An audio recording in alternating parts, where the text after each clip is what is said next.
Bonjour à toutes, bonjour à tous. Est-ce que nous avons notre quota de femmes dans la salle? Levez un peu le bras, les femmes. Wouh! Les femmes en force, j'aime bien ça. Bon, messieurs, vous pouvez rentrer chez vous, on n'aura pas besoin de vous pour cette séance. On les garde? Ah bon, alors s'ils viennent de loin, on va les garder un petit peu, hein? Alors, on va vous demander d'être sages parce qu'aujourd'hui, on a des invités de choix. Rien qu'en commençant par la présentatrice qui va se présenter toute seule. Donc moi, c'est Mireille Tcheoussi-Robert et vous aurez l'occasion de m'entendre tout à l'heure dans le panel final. Donc je suis de la SBL BAMCO, co-organisatrice avec Olivero. Tu peux te présenter ? Je vais me présenter après Gia. Ah oui, ben c'est beaucoup mieux d'ailleurs. Merci oui. Olivero. Il a tout de suite compris ce qu'il fallait faire. Gia, je te passe la main pour toute la journée donc. Voilà, bonsoir. Non mais bon, bonjour à toutes et tous. Bienvenue pour cette journée de réflexion et de paroles partagées autour du féminisme postcolonial, de l'antiracisme politique et aussi de la convergence des luttes LGBTQI, mais pas seulement, aussi sur le privilège blanc, les notions d'afroféminisme et l'intersectionnalité. Aujourd'hui, c'est une journée dédiée à ces réflexions avec des invités, des militants, des fortes personnalités qui sont là. Amandine Gay, Lisette Lombé, Kiskeya, Maboula Somaoro, Rokhaya Diallo, Mireille Tcheoussi-Robert, Joël Sambi, pour ne citer que ces personnalités qui vont vous partager leur engagement artistique, mais aussi leur réflexion politique jusqu'au boutiste. Première escale, la soirée, la journée, excusez-moi.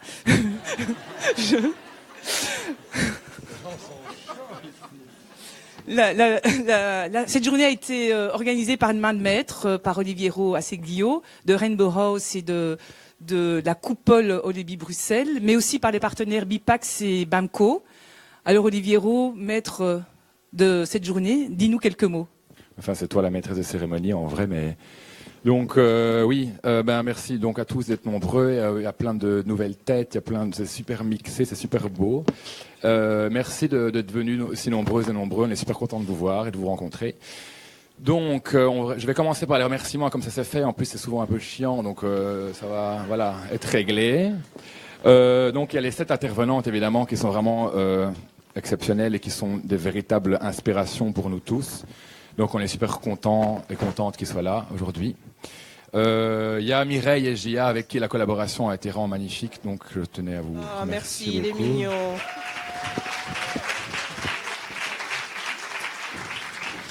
Et donc BIPAX et BAMCO, et donc BIPAX aussi qui a collaboré à cette organisation.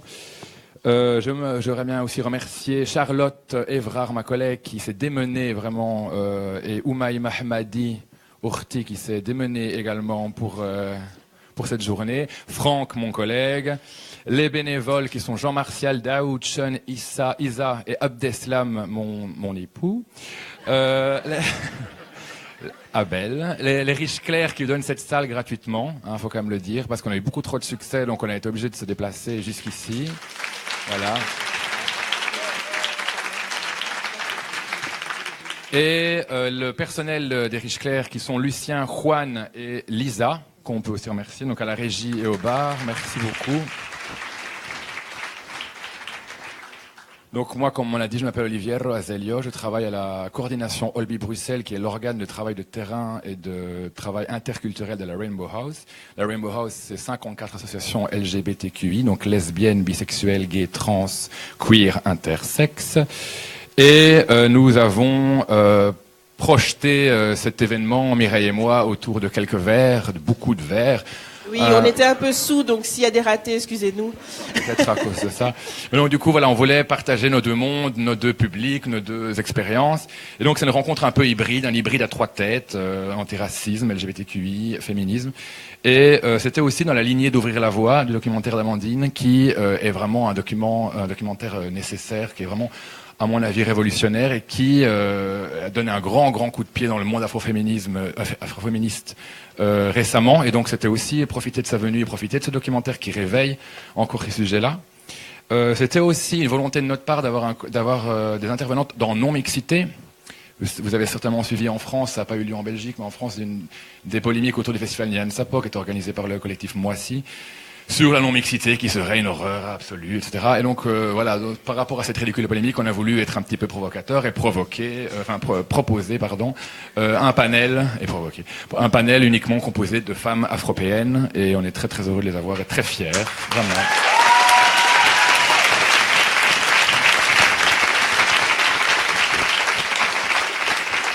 J'en profite pour dire que ici, dans cette salle, nous soutenons les termes de racisé, de blanchité, de racisme d'État. Et que donc, si c'est des thèmes qui vous mettent mal à l'aise, vous n'êtes pas dans la bonne salle, ou bien peut-être on va vous convaincre aujourd'hui, je ne sais pas. Quelques détails techniques, donc il va y avoir des interventions du public, on va passer avec un micro après l'intervention d'Amandine et après l'intervention de Rokhaya, Maboula et Mireille. Il est possible que Jia ait envie de vous passer la parole aussi à d'autres moments. Il y a 3 very important speakers devant qui sont Guillaume, Arnold et Thérèse, donc qui vont avoir le micro avant tout le monde. Et qui vont pouvoir approfondir les sujets qui les ont intéressés. Et puis après, vous passez la parole, évidemment. Donc, ne monopolisez pas non plus la parole. Ils vont se présenter eux-mêmes quand ils auront le micro. Il y a le magazine Cuirasse qui est dehors en exposition. Il y a aussi, comment ça s'appelle, Créé en post-colonie. Est-ce que les nouvelles du Congo sont aussi dehors? Il y a aussi la possibilité d'acheter des œuvres de Rokhaya Diallo. Il y aura une table tout à l'heure des œuvres. Ça va, et, des ouvrages. Ben, je sais pas, il y a différents types d'œuvres. Des chefs-d'œuvre, voilà. Cette journée clôture aussi le L Festival, qui est un festival pour les femmes lesbiennes, transgenres et bisexuelles. Il y a une soirée ce soir au Smooth qui clôture. Les hommes sont les bienvenus si ils la ramènent pas trop. Et d'ailleurs, j'arrête moi-même. Il faut que ça soit clair. Il faut que ça soit clair. J'arrête moi-même de la ramener et je passe la parole à Jia. Oui, et j'en profite pour dire que tu es le dernier homme blanc de la soirée qui montera sur scène. Je sais. On a...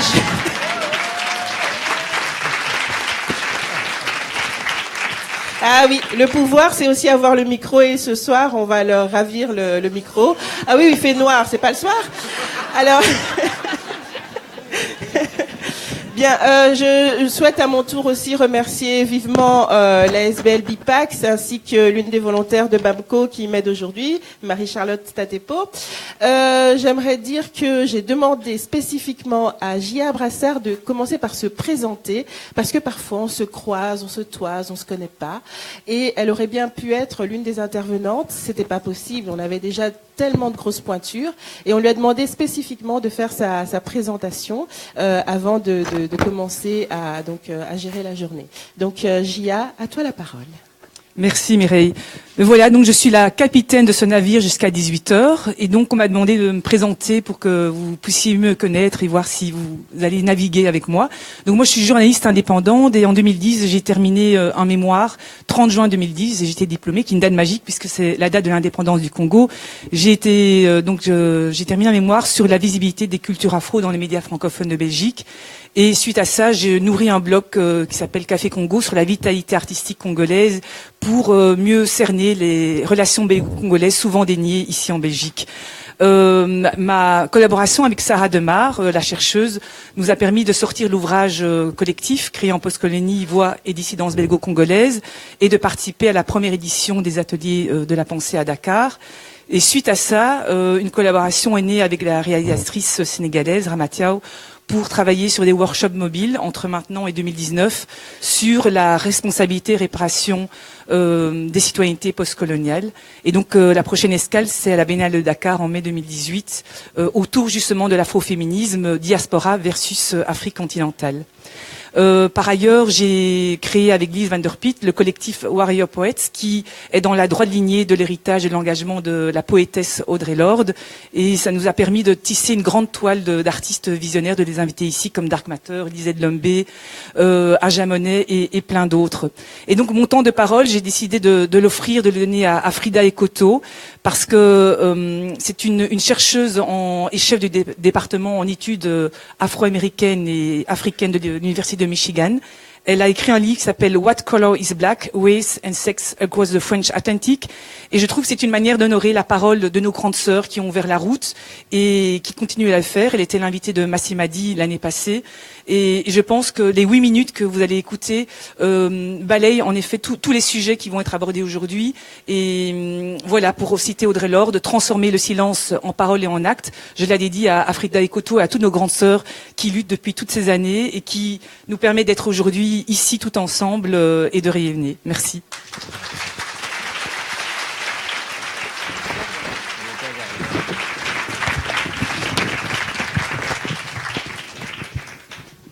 L'idée de base, déjà, c'est qu'en Afrique, il n'y a pas d'homosexualité, ce qui est faux. Quand il y a des hommes, il y a toute forme de sexualité.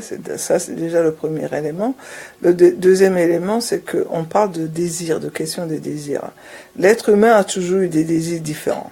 Et quand il y a les corps, il y a le désir. Et quand il y a le désir, il y a des corps. C'est déjà ça. Donc, que ce soit chez l'hétérosexuel que l'homosexuel, il y a vraiment la question de désir.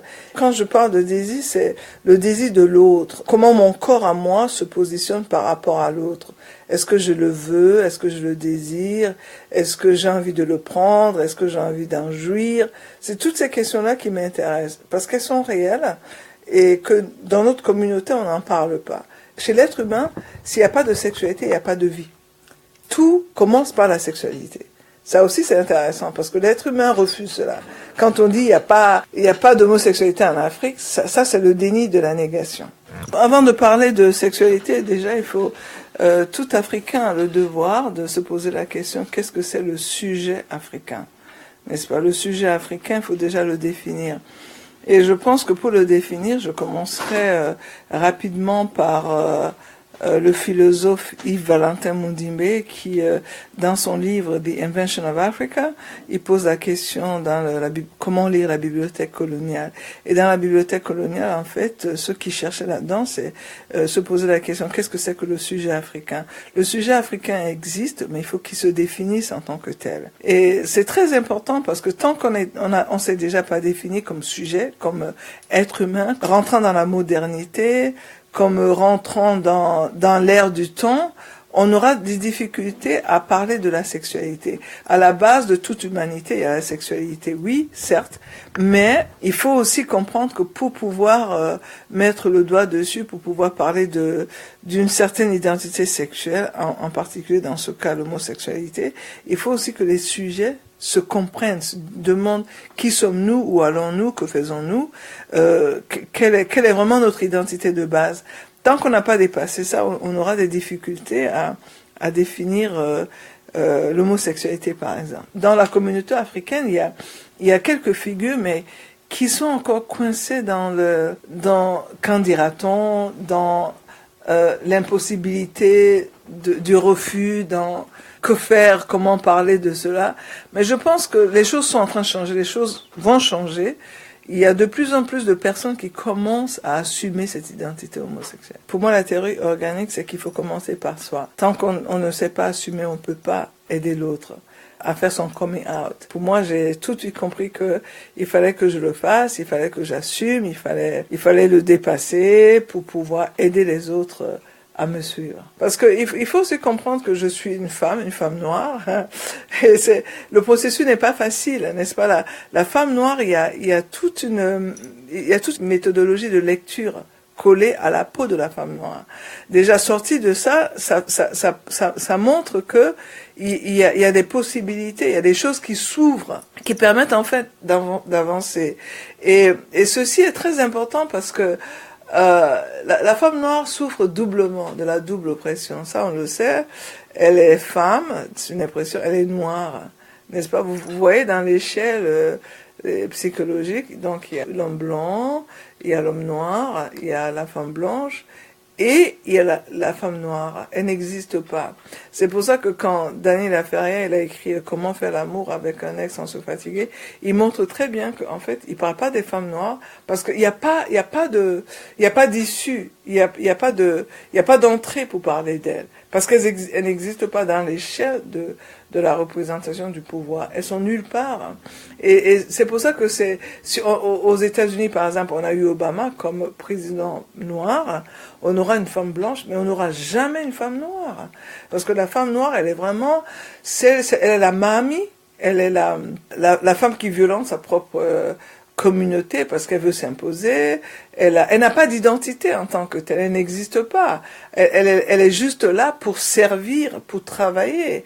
Et son corps est fatigué. Son corps, c'est pas un corps qui désire, c'est pas un corps qui projette l'amour. C'est un corps qui travaille, qui est fatigué, qui a élevé les enfants du blanc, qui travaille du matin au soir, qui travaille aussi pour sa communauté, après avoir travaillé pour le blanc. Donc c'est lourd sur son corps. C'est pour ça que le corps de la femme noire n'a pas de pouvoir. Parce que c'est un corps déjà très fatigué, physiquement, parce qu'il travaille tout le temps. Et c'est aussi un corps qui n'a même pas la possibilité de réfléchir à ce qu'il représente.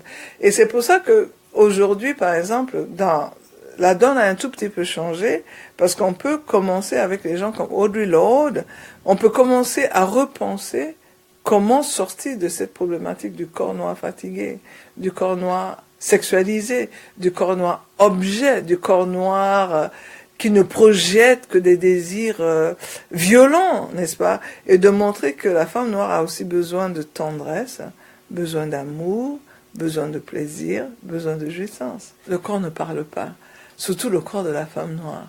Et il peut même pas parler. Parce que si ce corps de la femme noire pouvait parler, je pense qu'on ne serait pas du tout dans la question du silence. Le corps de la femme noire est silencieux, il est dans le silence. Et je pense que quand on commence même à parler, c'est tout de suite un questionnement. Mais pourquoi vous parlez? Vous n'avez pas droit à la parole. C'est vraiment la problématique jaillit du silence. C'est-à-dire le silence qui parle. Le titre de mon livre, c'est Women Loving Women, et le sous-titre, en fait, de ce livre que je suis en train d'écrire, c'est le bruissement du silence bruyant. C'est-à-dire, je montre que le silence devient très fort. Il est tellement fort qu'il casse les oreilles aux gens. Et j'ai choisi ce titre qui comme ça parce que je voulais montrer que cette forme de silence devient bruyant parce que c'est là où, pour moi, repose la question pour la femme noire. À un moment donné, il faut casser ce silence, sortir de là. Pour moi, ça s'arrête là, quoi. Mon espoir repose sur votre génération, c'est là qui refuse ce que ma génération a refusé, n'est-ce pas? Mais je sors quand même d'une génération où on ne pouvait pas parler. On n'avait pas le droit de parler même à la maison. Et quand à la maison on peut pas parler, à l'école on peut pas parler, à l'université on peut pas parler, mais quand est-ce qu'on peut parler? Jamais on peut parler. C'est pour ça que finalement maintenant quand on prend la parole, il faut la prendre. La parole s'arrache. La parole ne se donne pas, il faut l'arracher. Il faut l'assumer. Il faut en prendre conscience. Il faut refuser que l'autre vous définisse. Il faut vous définir vous-même. Votre génération, il y a autre chose. Vous cassez les murs que nous, on n'a pas pu casser. Et vous aussi, vous devez donner la torche à l'autre génération, leur dire, dépassez-nous aussi. Parce que si ceux qui sont arrivés avant nous n'ont rien fait, vous devez faire plus encore. Et je pense que les Occidentaux, on parle de la question de la minorité en Occident aujourd'hui, parce qu'ils ont compris aussi la force de l'éducation, la force de la parole, la force de la conscience. Comme beaucoup de jeunes prennent conscience de qui ils sont, mais ça fait peur. D'où le backlash qui se passe aux États-Unis. Il faut tuer les Noirs parce que bon, il faut les faire taire. Mais plus jamais, personne ne sera silencieux. Frida Ekoto.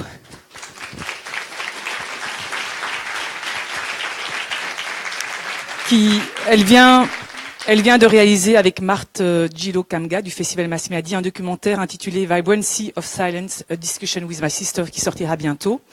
Et comme la convergence des luttes et les solidarités nationales et transnationales sont importantes, j'invite Ivoire de Rosen du collectif afro-féministe belge Mwanamke à prendre la parole. Je suis la maîtresse du temps, Ivoire, donc 10 minutes, montre en main, sinon j'aurai le mauvais rôle. Merci. Merci Gia.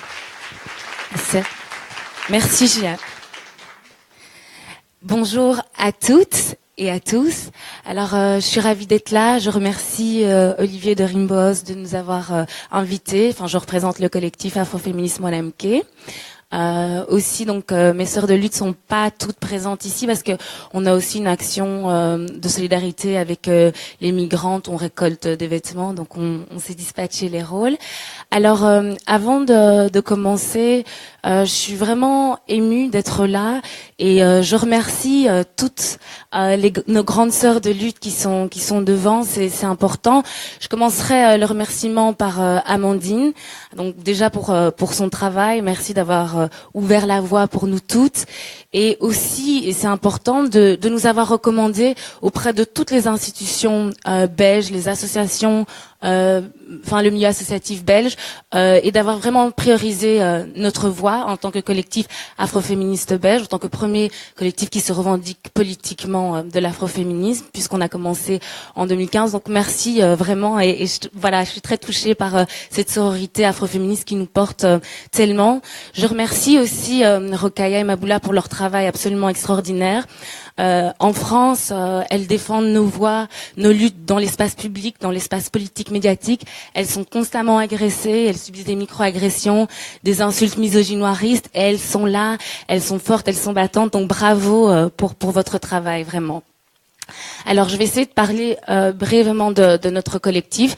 On a été fondé en 2015 avec cette volonté de parler de nos vies, de nos expériences, et de se réapproprier nos narrations, et aussi de créer des espaces d'auto-émancipation, d'auto-organisation en mixité, mais avec également des rencontres, des mobilisations, des actions en mixité. Donc, pour nous, c'était crucial pour qu'il y ait effectivement des rapports de domination qui ne se reproduisent pas. Donc c'était vraiment ça notre volonté. On s'est rendu compte qu'il y avait un manque en Belgique par rapport aux questions qui concernaient l'afroféminisme, que ce soit l'homophobie dans les communautés afrodescendantes, la transphobie, les questions de santé mentale, la question de l'invisibilisation des femmes afrodescendantes dans l'espace public et des personnes qui s'assignent comme femmes. Donc ça, c'était vraiment notre motivation de base. On s'est rendu compte qu'on était nombreuses à subir différents types de micro-agressions, d'agressions sur le lieu de travail, des questions relatives à l'harcèlement. Donc on voulait vraiment créer nos espaces de résistance, de dissidence, pour pouvoir établir notre propre agenda selon nos priorités en tant que femmes et personnes qui s'assignent comme femmes afrodescendantes. Donc pour nous, c'était vraiment essentiel. Depuis qu'on a commencé en 2015, on a été aussi, et je tiens à le souligner, j'ai une grosse pensée pour nos sœurs de lutte de Moissy, avec qui on est constamment en contact et qui ont été aussi très soutenantes lors de l'éclosion de notre collectif. Et donc on essaye aussi d'organiser un agenda européen au niveau des luttes afroféministes.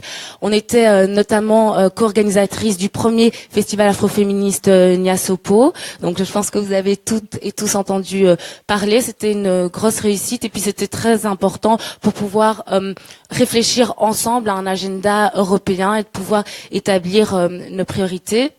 Alors, on participe à pas mal d'interventions.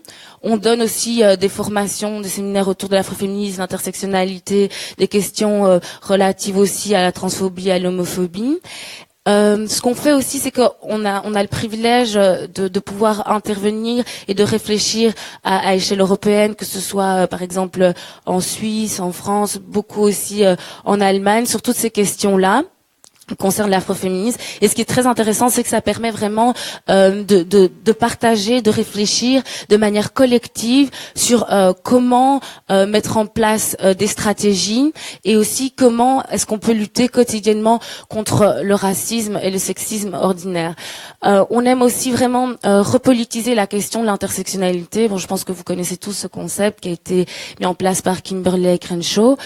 Parce qu'en fait, on se rend compte, ici en tout cas en Belgique et en France, c'est à peu près pareil, que avec un petit peu Amandine et Rokhaya, c'est vrai que vous avez pu, à travers votre travail, quelque part populariser l'afroféminisme. Et il y a du pour, et enfin il y a du positif et du négatif. Nous, par exemple, quand on a commencé le collectif en Belgique, on s'est fait, voilà, on a eu beaucoup de remarques, beaucoup d'insultes, beaucoup de réactions négatives, notamment des milieux militants afrodescendants qui sont assez machistes, même si maintenant voilà il y a cette mode de l'afroféminisme, donc certains récupèrent. Donc au début c'était très difficile pour nous de s'établir en tant que collectif. Mais ce qu'on voit, c'est que voilà, grâce à vos travaux, etc., il y a un regain, il y a un intérêt des milieux militants, des milieux de gauche, etc. Mais ce que nous on aime rappeler aussi, c'est que, et c'est un petit peu le risque, c'est qu'on assiste au blanchiment de l'intersectionnalité, dans le sens où il y a une forme de dépolitisation de l'intersectionnalité. On a parfois une tendance à l'associer comme une simple variante de la diversité. Or, et Kimberlé Crenshaw le rappelle dans ses travaux, et avec toutes les contributions des milieux queer, des milieux trans, afro, c'est que l'expérience de la domination se trouve au cœur de nos luttes. Donc voilà, c'est important de dire que voilà, l'intersectionnalité c'est pas quelque chose, c'est pas une abstraction théorique, mais ça fait partie de nos expériences, parce que quand on est femme ou assignée femme afrodescendante, depuis notre naissance, on vit un sexisme racialisé et un racisme genré, et c'est quelque chose qui est complètement inhérent à notre expérience, à notre trajectoire, et on le voit à travers toute la socialisation genrée. Comment est-ce que ça va impacter à travers les différentes institutions, comment ça va avoir un impact sur nos vies et sur notre trajectoire. Donc ça, c'est aussi quelque chose qu'on aime défendre avec notre collectif. Ce qu'on essaie aussi de mettre en place, c'est comment est-ce qu'on peut déconstruire, contrecarrer et lutter contre la misogynie noire dans l'espace public et l'espace médiatique belge, puisque c'est vrai que ici l'afroféminisme, nous on a commencé en 2015 comme premier collectif, mais les gens ne sont pas encore si ouverts à ces questions. C'est vraiment grâce au travail des Françaises que finalement il y a eu un intérêt dans l'espace public en réalité. Du coup, il y a beaucoup d'agressions de ce type-là, et c'est complètement, on va dire, passé sur silence. Par exemple, il y a pas si longtemps la députée provinciale Isabelle Kibassa qui a été complètement insultée dans la presse avec des propos négrophobes, misogynes, et également zoophiles. Et il y a eu très peu de réactions en réalité. Et donc, et pourtant, c'est un quotidien belge qui a tenu ses propos et ses images. Donc, on voit qu'il n'y a pas encore cette réaction très ferme et très forte de la part, je dirais, de madame et monsieur tout le monde. Et donc du coup, il faut vraiment, c'est quelque chose qui doit être organisé et renforcé. C'est ce qu'on essaie de faire donc depuis 2015 avec notre collectif. Et du coup, c'est aussi essayer de vraiment s'auto-organiser pour pouvoir établir des stratégies fortes de mobilisation. Et donc à travers les photos qu'on a fait défiler, on organise plusieurs manifestations. On a organisé le premier forum autour de la journée internationale des femmes afrodescendantes, où on a fait venir plusieurs intervenantes de Belgique, de l'étranger, pour aussi réfléchir aux problématiques spécifiques des femmes afrodescendantes.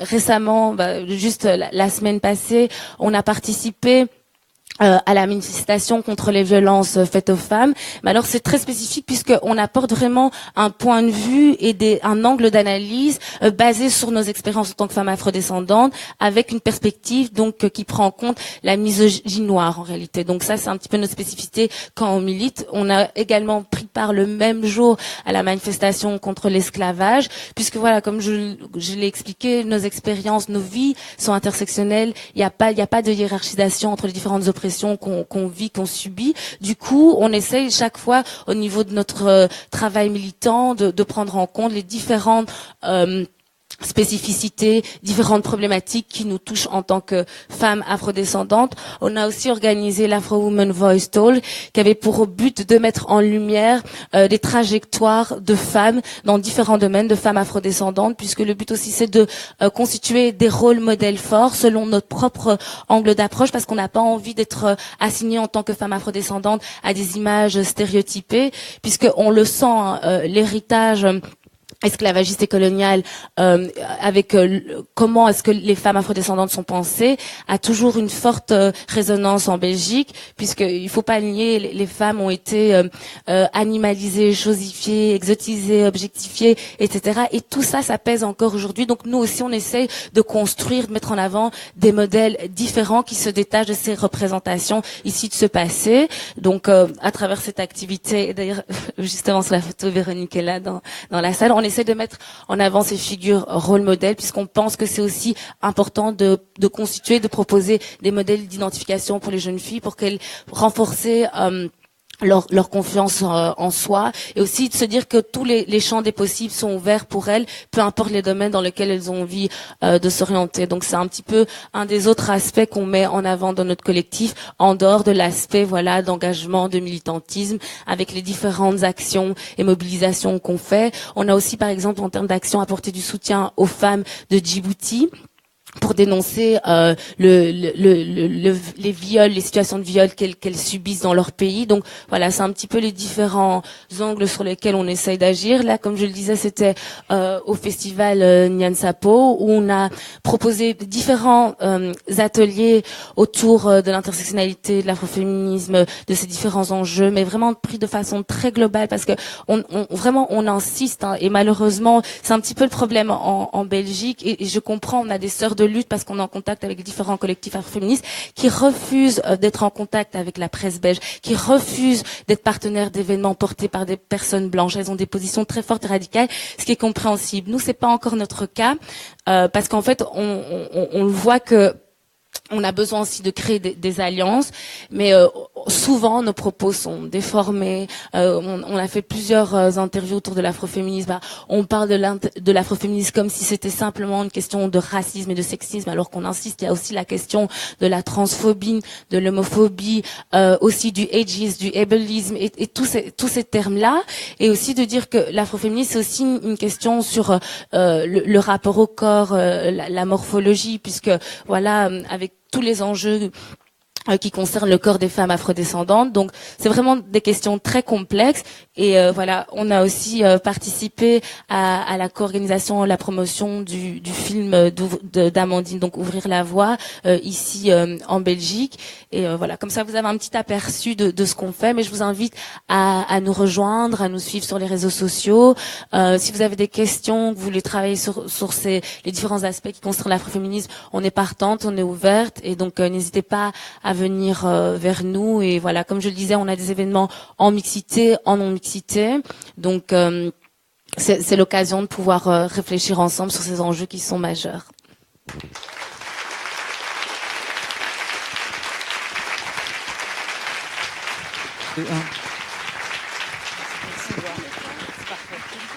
Merci.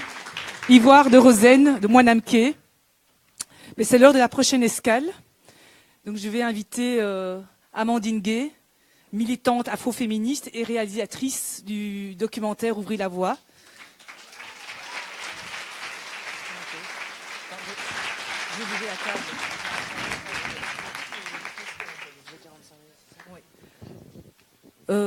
Amandine, ton intervention portera sur la réappropriation des narrations via les notions de subjectivité et de ses moyens de production, et tu vas terminer sur une note finale sur la joie, la notion politique de joie. Tu as 45 minutes, et puis il y aura un partage avec le public pour quelques questions. Voilà, à toi. Bonjour à toutes et à tous, je suis ravie d'être là en très bonne compagnie, et puis c'est vraiment un bel événement, donc je remercie toutes les organisations qui ont permis que cette journée soit possible, et puis je trouve que c'est top, Gia, que tu aies parlé justement de nos aînés au début, et puis de faire intervenir Frédéric Otto, parce que je vais justement commencer un peu par ça, sur la question de la réappropriation de la narration, et puisque la discussion d'aujourd'hui porte sur les luttes afrodescendantes, moi je vais vous parler du documentaire ou de la création de façon plus générale comme archive en fait. Ce qui m'intéresse beaucoup avec Ouvrir la voie et puis avec le reste de ce que j'essaye de faire, c'est de laisser des traces et c'est de montrer aussi qu'on est une génération qui, grâce aux moyens techniques entre autres, a les moyens de laisser plus de traces que nos aînés, en particulier en ce qui concerne nos luttes. Pourquoi est-ce que c'est très important ? Parce que quand j'ai commencé à faire mes recherches pour Ouvrir la voie, je me suis rendu compte que j'avais beaucoup de mal à mettre des mains sur les archives des luttes des femmes noires, alors là en l'occurrence françaises, parce que s'il y a 3 Belges dans le film, c'est finalement un peu un accident qui est lié au fait que j'ai recruté sur Twitter, mais c'est un bon accident, hein, j'étais contente, mais je dois dire que c'était pas planifié. Et donc quand j'ai commencé mes recherches pour faire le film, j'avais envie un peu de tester mon questionnaire avec des aînés justement, et d'aller voir ce qui s'était passé un peu dans les années 70, qui avait lutté sur quels enjeux, est-ce que j'oubliais des thématiques en faisant mon questionnaire pour le film. Et puis là, je me suis rendu compte que c'était très dur en fait. Avec beaucoup de recherches, j'ai trouvé un mémoire qui parlait des luttes féministes non blanches en France dans les années 70. Et donc c'est comme ça que j'ai découvert l'histoire de la coordination des femmes noires, de la coordination des femmes d'Amérique latine, de la coordination des femmes d'Indochine. Je savais vaguement qu'il y avait eu l'Union des femmes de la Martinique, là qui vient plutôt des années 40-45, c'est-à-dire en fait des femmes qui même souvent étaient dans la résistance et puis qui se sont organisées à partir du Parti communiste français et qui ont créé des associations pour principalement inciter les femmes à aller voter quand les femmes ont eu le droit de vote en France à la Libération. Mais c'était des choses assez vagues. Et que dans ces femmes, il y avait quelqu'un qu'on présente souvent comme la femme d'Aimé Césaire, Suzanne Roussy Césaire, mais qui est avant tout une grande militante elle-même. Et donc il y avait aussi cette disparition de ce qu'on fait, c'est-à-dire soit parce qu'on est effacé dans son rapport à un homme célèbre, dans le cas de Suzanne Roussy Césaire, et donc elle n'est plus juste une militante, mais elle est la femme d'eux, soit parce qu'effectivement nous n'avons pas le moyen de documenter nos luttes. Ce qui reste des années 70, il y a un bulletin de la coordination des femmes noires, celui de juillet 79, qui a été sauvegardé par Gerty Dambury. Et moi, Gerty, même la façon dont j'ai rencontré Gerty révèle assez bien les problèmes qu'il y a à transmettre nos histoires en contexte minoritaire et en particulier quand on n'a pas les moyens de le faire, puisque moi j'ai rencontré Gerty par le théâtre. C'est parce que je faisais partie du laboratoire scène francophone et écriture de l'altérité, où j'ai un jour pitché mon film, que Marie-Julie, qui est dans le film, m'a dit « Ah mais t'as dû en parler avec Gerty, vu qu'elle était dans la coordination des femmes noires. » Or moi je connaissais Gerty comme metteur en scène et comme dramaturge, j'étais pas du tout au courant qu'elle avait fait partie de la coordination des femmes noires, sur laquelle j'avais lu vaguement dans un mémoire. Donc là je me suis dit on a un vrai souci quand même pour maintenir ces héritages-là. Qu'est-ce qui s'est passé? Alors, deux choses, puisque quand j'ai rencontré Gerty, je lui ai un peu posé la question et qui était quelque chose qui me taraudait. Moi, plus jeune, je me disais aussi souvent, mais où sont nos aînés? À qui est-ce qu'on peut aller poser des questions? Pourquoi est-ce qu'il n'y a pas de système de mentorat en France? Puisque moi, j'ai étudié en Australie et puis vécu en Angleterre, et donc dans le monde anglo-saxon, c'est très développé. Par exemple, tu vas dans une grande école et en général, on va te trouver des mentors, si possible, qui font partie de ta communauté pour t'aider à supporter le fait d'être isolé dans une grande école ou des choses comme ça. Il n'y avait pas de syndicat d'étudiants noirs. Bon, après, effectivement, moi, j'étais la seule noire de ma promo à Sciences Po Lyon. C'est dur de faire un syndicat quand il y en a un par promo et qu'à la fin, on est 4 au bout de 4 ans. Bon, donc, du coup, il y avait un peu cet enjeu-là aussi, c'est que si vraiment on passe pas les portes, ça va être difficile de s'organiser. Donc, du coup, je discute avec Gerty et je lui dis, mais je comprends pas comment ça se fait que je te découvre maintenant, alors que, par exemple, j'avais milité au sein d'Oser le féminisme, alors certes, qui est une association féministe blanche majoritaire, mais qui aurait pu entretenir la mémoire des luttes féministes françaises dans leur ensemble. Et là, en discutant avec Gerty, je me rends compte que même quand il y a eu l'anniversaire des 40 ans du MLF, elle a failli ne pas être invitée, parce qu'en fait, elles avaient invité un peu tout le monde, mais sauf finalement, les féministes noires, les féministes d'Amérique latine, les féministes asiatiques, etc. Des années 70, je veux dire, les personnes qui étaient là dès le début.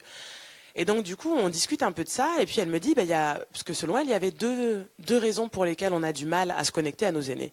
La première, pour les femmes noires, c'est que les féministes noires des années 70, donc celles qui étaient dans la coordination des femmes noires, et puis ensuite, dans les années 80, c'est devenu le mouvement de défense des femmes noires, et puis ça s'est arrêté autour de 92, 13 ou 16, je sais plus. Et ensuite, il n'y a plus de groupe afroféministe qui se définit comme tel jusqu'à l'arrivée de Moissy en 2014 en France. Donc, qu'est-ce qui se passe pas là dans ces 20, 25 ans de transmission? Pourquoi est-ce que des mouvements comme ça disparaissent? Et puis elle me disait que de prendre son exemple, par exemple, qu'elle est venue étudier en France, qu'elle a lutté en France métropolitaine, puisque Gerty, elle est guadeloupéenne, elle a lutté en France métropolitaine dans les années 70, puis après elle est partie enseigner en Guadeloupe. Et beaucoup de jeunes femmes noires qui militaient sur le territoire métropolitain dans les années 70 sont ensuite reparties dans leurs espaces, que ce soit en Afrique ou que ce soit dans la Caraïbe.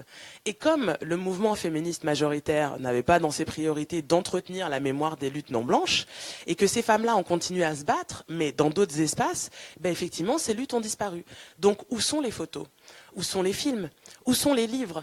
Quand on voit, par exemple, qu'aux États-Unis, il y a cette explosion de livres afro-féministes dans les années 80. Mais ça vient de la lutte. C'est-à-dire que toutes les personnes qui militent dans les années 60, 70, puis qui font leurs études, se mettent à publier à partir de 80. Et donc là, c'est l'explosion. Il y a Femme Race Class d'Angela Davis. Il y a Toutes les femmes sont blanches, tous les hommes sont des noirs, mais certaines d'entre nous sont courageuses, qui vient des personnes du Combahee River Collective. Il y a Ne suis-je pas une femme de Bell Hooks, etc., etc. Mais où sont ces livres dans les l'espace francophone. Tout ce qui nous reste, c'est un recueil de poèmes qui s'appelle La parole aux négresses d'Awatiam, qui date à peu près des années 70, et c'est tout ce que nous avons. Nous n'avons même pas, de cette époque-là, des écrits théoriques. Mais qu'est-ce qui s'est passé aussi ? Encore une fois, ces luttes-là n'ont pas été institutionnalisées. Ces femmes-là n'ont pas eu des postes à l'université. Moi, par exemple, ne grandissant pas dans la communauté noire, n'ayant pas des parents particulièrement érudits, moi j'ai découvert Marie Scondé à l'étranger. C'est parce que je fréquentais des militants afro-américains ou anglais, etc., que j'ai entendu parler de Marie Scondé. À mon époque, maintenant ça a changé, elle ne faisait pas partie du programme scolaire en France. Donc il y a vraiment cette question de comment est-ce qu'on a accès aux informations. S'il n'y a pas de livres, s'il n'y a pas de documentaires, s'il n'y a pas de films de fiction, s'il n'y a pas de professeurs, ou même s'il n'y a plus d'associations qui ont été justement, encore une fois, je redis institutionnalisées parce que c'est le cœur du problème. C'est-à-dire que des volontés individuelles, des personnes qui s'organisent, des groupes autogérés qui vont mener des luttes un certain temps et donc en général pendant leurs études, en général pendant qu'elles sont jeunes, il y en a eu à toutes les époques et il y a eu tout le temps des mouvements comme ça dans les années 80 en France, il y a aussi la marche pour l'égalité et contre le racisme et il y a énormément de collectifs qui se créent. Mais ce qui nous manque beaucoup, et je pense que c'est un peu la même chose en Belgique, c'est l'institutionnalisation de ces luttes. Ces personnes-là, est-ce qu'à un moment donné, leurs groupes vont pouvoir devenir des associations qui reçoivent des subventions, qui vont pouvoir ensuite sortir de la précarité les personnes qui luttent, parce que ce qui se passe aussi, c'est que souvent ces personnes-là sont punies d'une certaine façon, et qu'en plus elles ne vont pas trouver de travail, elles ne vont pas avoir de poste. On peut prendre Françoise Vergès, en France il y a une liste incroyable de gens qui ont été forcés de faire leur carrière à l'étranger. C'est-à-dire que pour travailler, tout en continuant à tenir un discours politique, il faut sortir, il faut partir, et donc quand on part, c'est aussi plus difficile d'entretenir la mémoire de ces luttes. Ensuite, il y a des choses plus, on va dire, moins visibles. Par exemple, le fait qu'on n'apprend pas aux femmes à communiquer sur ce qu'elles font, et encore moins à être fières de ce qu'elles font et ce qu'elles ont fait, ou même à donner de l'importance à ce qu'elles ont fait. Donc moi, quand j'ai commencé à faire les pré-entretiens avec les filles qui sont dans le film, et qu'on parlait comme ça de militance, de rapport à l'engagement politique, et puis est-ce qu'il y avait des personnes dans leur famille qui avaient été engagées ? Souvent, la première réponse, c'était non. Et puis après, je revoyais des personnes plus tard qui me disaient « Oui, alors là, j'ai parlé avec ma mère et j'ai découvert qu'elles ont été syndicalistes pendant 2 ans avec sa sœur, enfin 12 ans à la Poste, et puis elle m'en a jamais parlé, etc. » Puis quand j'en ai parlé, elle m'a dit « Oui, non, c'était pas très important. » Bon, donc je veux dire, il y a vraiment aussi cette question-là. Ne serait-ce que dans nos familles, est-ce qu'on sait ce qui s'est passé dans les histoires de migration des parents, par exemple, de ceux et celles aussi qui ont quitté des pays en guerre et qui peut-être luttaient dans leur pays, puis une fois arrivés, cessent de parler la langue, ne transmettent pas l'histoire, ni l'histoire de leur lutte. C'est aussi beaucoup plus dur de transmettre l'histoire des luttes quand c'est des histoires de défaites, parce que c'est par exemple aussi ce qui se passe dans la Caraïbe française. Il y a eu énormément de mouvements indépendantistes. C'est moins, on va dire, glorieux et facile de raconter l'histoire de ces luttes quand les luttes n'aboutissent pas sur l'indépendance ou n'aboutissent pas, en tout cas, sur les choses qu'on avait dans notre viseur au départ. Et donc, du coup, moi, je me disais, mais comment construire ensuite une narration ? C'est-à-dire que toutes les images que j'ai pu aller chercher, elles viennent de mon parcours universitaire, elles viennent de mes lectures, mais principalement en anglais, ou d'espaces anglo-saxons.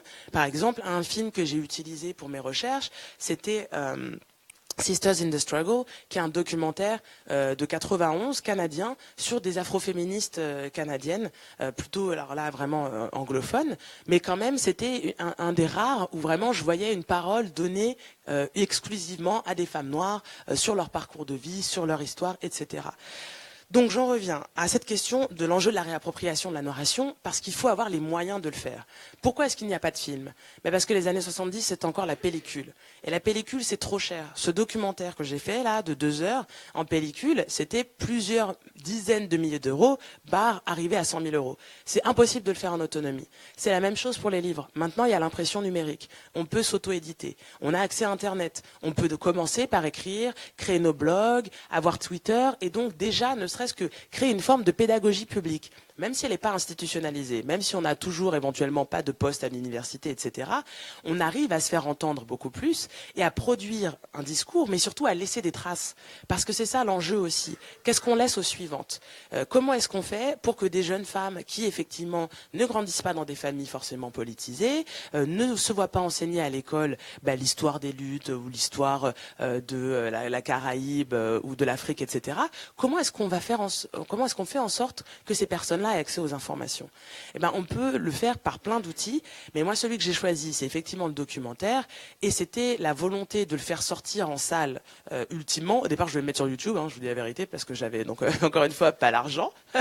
Mais, quand on a vu qu'il y avait un intérêt, le financement participatif pour la post-production qui a donc permis de mettre le film aux normes pour le cinéma, ça a été aussi un test. Si on arrivait à lever cet argent et à entraîner à cette personne dans ce projet-là, ça voulait dire aussi qu'il y avait une vraie attente et que peut-être le film pouvait tenir une sortie nationale.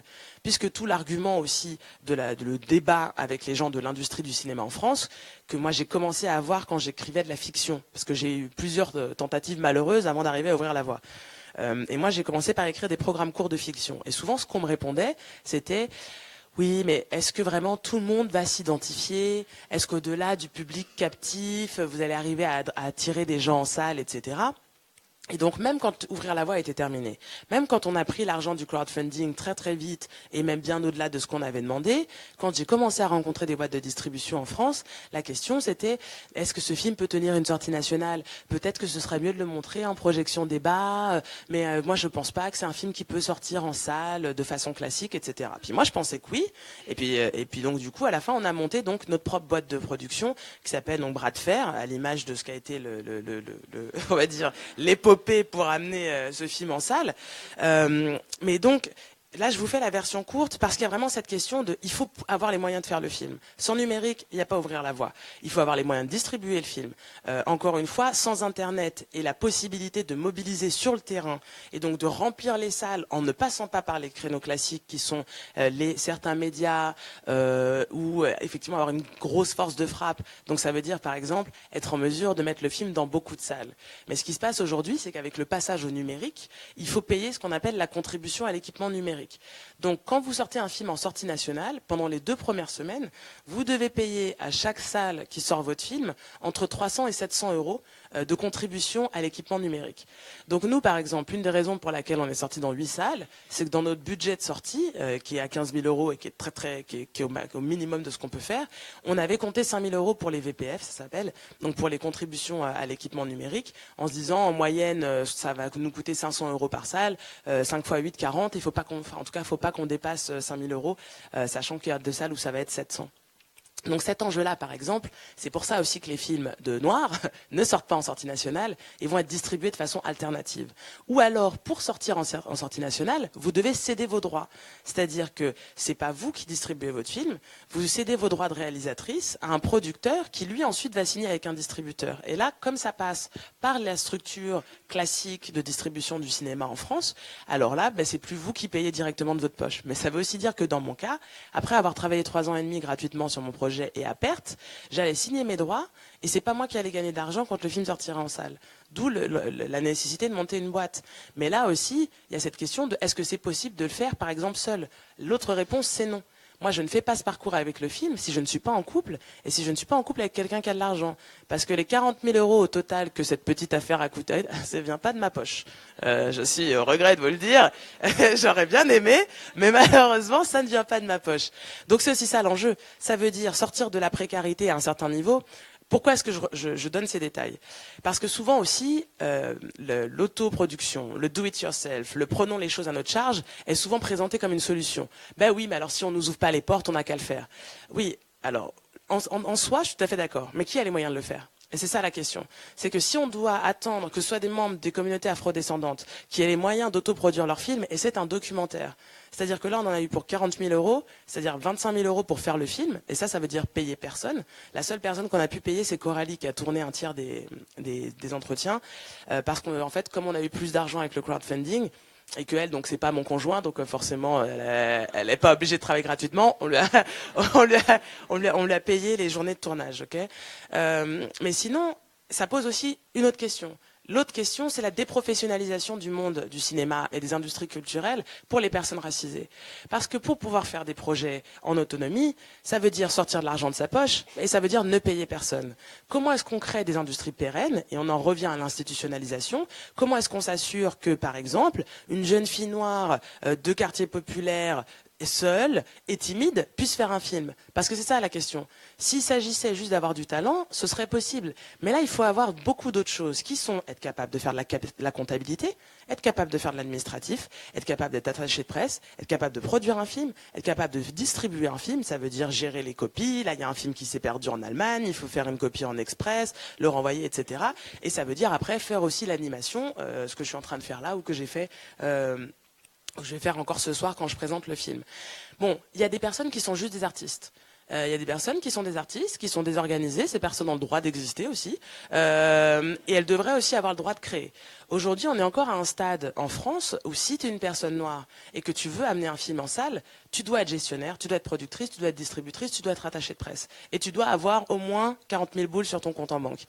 Maintenant, on comprend mieux pourquoi la dernière femme noire qui a eu une sortie nationale de film en France, c'est Eusanne Palsy.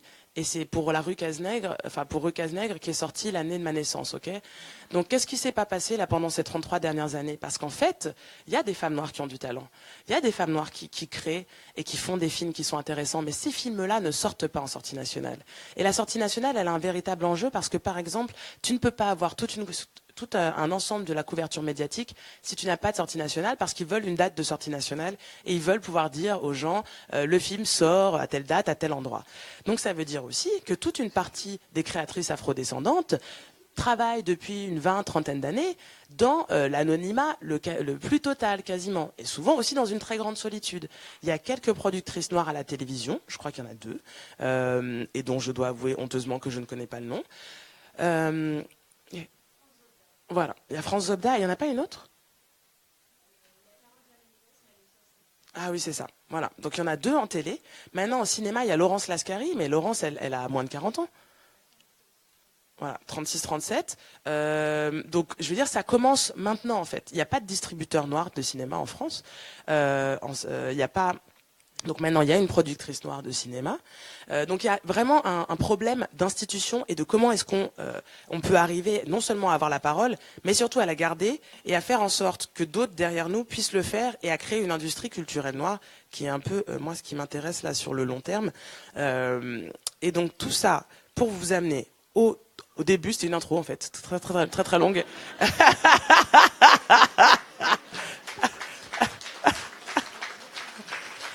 Que c'est l'intro sur pourquoi le film et pourquoi c'est important de laisser des traces et pourquoi c'est important d'aller au-delà de la représentativité, même si c'est très important. Mais souvent, je trouve qu'on prend le problème à rebours. On discute le fait qu'il manque de noirs à la télévision, sur les écrans, dans les films, etc. Mais ça, en fait, c'est le symptôme. La maladie, c'est qu'on n'est pas dans les structures. C'est qu'on n'a pas l'accès au financement, c'est qu'on n'a pas l'accès aux subventions, et c'est pour ça aussi que ça ne dure pas. C'est-à-dire que les gens vont arriver à faire un coup d'éclat, vont sortir un film, éventuellement 2, et puis ensuite ils disparaissent. Donc qu'est-ce qu'on peut faire pour éviter que ça arrive ? Bah déjà, effectivement, on peut quand même travailler sur la représentativité et faire le film, ne serait-ce que pour que les individus et les personnes qui ne sont pas encore politisées comprennent qu'il y a un problème.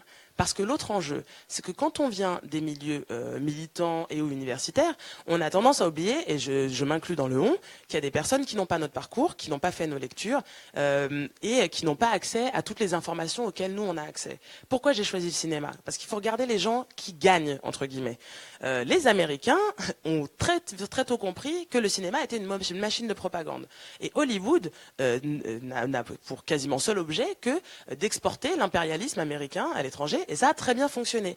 Bon, bah si ça fonctionne, pourquoi est-ce que nous, on ne pourrait pas s'en servir aussi pour propager nos idées ? Et effectivement, le cinéma, c'est beaucoup plus accessible pour 2 raisons. Parce que le point d'entrée, en fait, une principale, qui est l'empathie. Moi, je vois très bien que la réaction au film, qui est exactement ce que je dis depuis une dizaine d'années, puisque mon mémoire de fin d'études à Sciences Po, c'est les enjeux du traitement de la question coloniale dans la société contemporaine française, avec une étude de cas sur l'évolution de la représentation des Noirs dans la pub et le cinéma depuis l'époque coloniale. Sauf que ça fait 182 pages, que c'est chiant, que personne l'a lu, sauf ma mère et puis ma direction de recherche. Et donc du coup, il y a un petit souci sur la question de propager ces idées dans l'espace public. Donc après, c'est pas du tout une posture anti-intellectualiste. Je pense que c'est très important qu'on puisse faire de la recherche et on peut tout faire. faire? On peut faire la recherche. Moi, je continue à écrire des articles universitaires. On peut écrire dans des médias grand public. Moi, j'essaie de temps en temps aussi, si j'ai des conférences filmées, de les mettre sur ma chaîne YouTube parce que ça aussi, c'est plus accessible. Et puis maintenant, il y a le film, qui est encore une autre façon de fonctionner. Et le film a cet intérêt que ce sont des femmes qui, pendant 2 heures, racontent leur vie.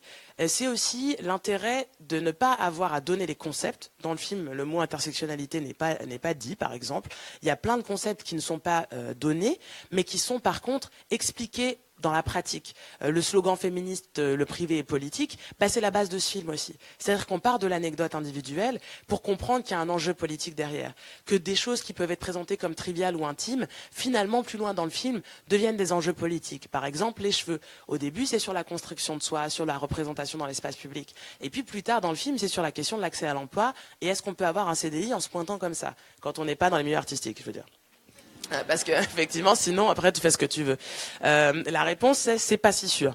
Donc du coup, moi c'est ça qui m'intéressait parce qu'effectivement, si on veut aussi qu'il y ait un engagement plus général sur ces questions-là, il faut déjà que dans nos communautés, les personnes comprennent qu'il y a un souci ou que ce qu'elles vivent est légitime, qu'elles sont légitimement mal à l'aise ou légitimement en train d'être discriminées, qu'elles ont le droit de dire quelque chose, que c'est arrivé à d'autres personnes.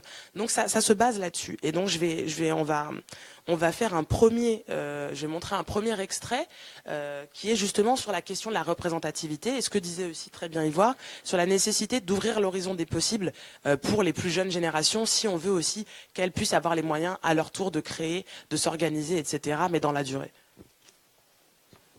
Peut-être qu'il faut danser.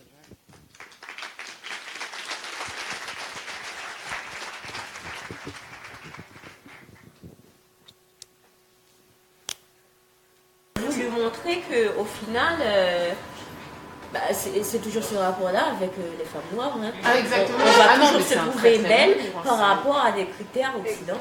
Ouais. Et en plus, je me rappelle, quand tu parlais de poupée noire, moi je sais que il y a une poupée que j'ai encore aujourd'hui, tu vois, je sais exactement où elle est, même si c'est dans un carton et tout, mais c'était la poupée noire dans laquelle je me reconnaissais, moi, tu vois. jamais eu de poupée Alors que les noire. poupées blanches que Je j'ai pense que si j'avais une poupée noire, peut-être que, au fait, ça aurait été. Moi, vu comme j'avais pas, on va dire, c'est pas de l'empathie, mais quand t'es enfant et que t'as une poupée jouet que tu tiens beaucoup, c'est parce que tu crées un lien avec. J'ai jamais pu créer avec des moi aussi, avec des jouets, moi aussi, j'ai pas eu trop ce côté genre. C'est ma poupée, c'est mon doudou. Non, j'ai pas eu. J'ai perdu mon doudou. Moi, en gros, j'ai cassé. Et ma mère, elle me disait aussi justement, mais à chaque fois tu les casses. Et bon, après, ça c'est quand j'étais vraiment petite. Et qu'elle me rachetait genre une Barbie avec toute la maison. Super. Je n'en ai rien à faire. Dis-nous, Daniel. Ouais, dis-nous. Oh, je voulais dire que ma grand-mère a. She colored in. Comment tu dis? À brun. Oui, et c'était vraiment pas joli, mais il y avait comme 15 ans et j'ai fait une réalisation avec mon cousine qui a la même âge et j'ai dit, ma grand-mère a... J'ai jamais vu. Oui, parce qu'elle n'avait pas beaucoup d'argent et ne pouvait pas trouver les poupées. Ouais, c'est voilà, c'est dit, je vais... Mais je crois que j'en ai jamais vu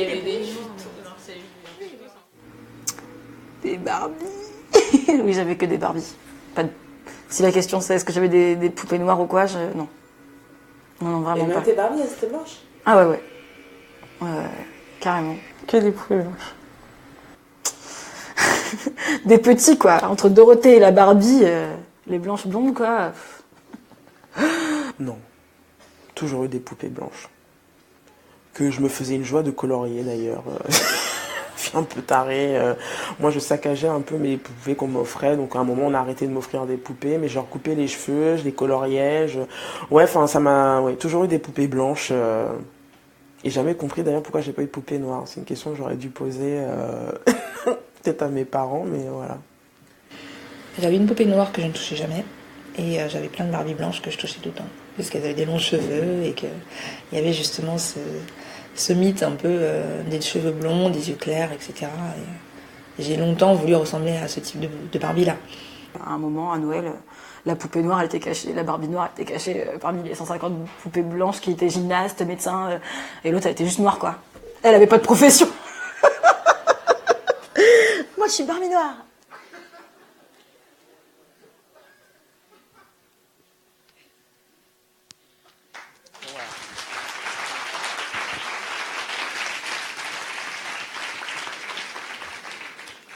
Donc, je voulais vous montrer ça parce qu'en fait, la conclusion de Rebecca est certes hilarante, mais elle est malheureusement vraie.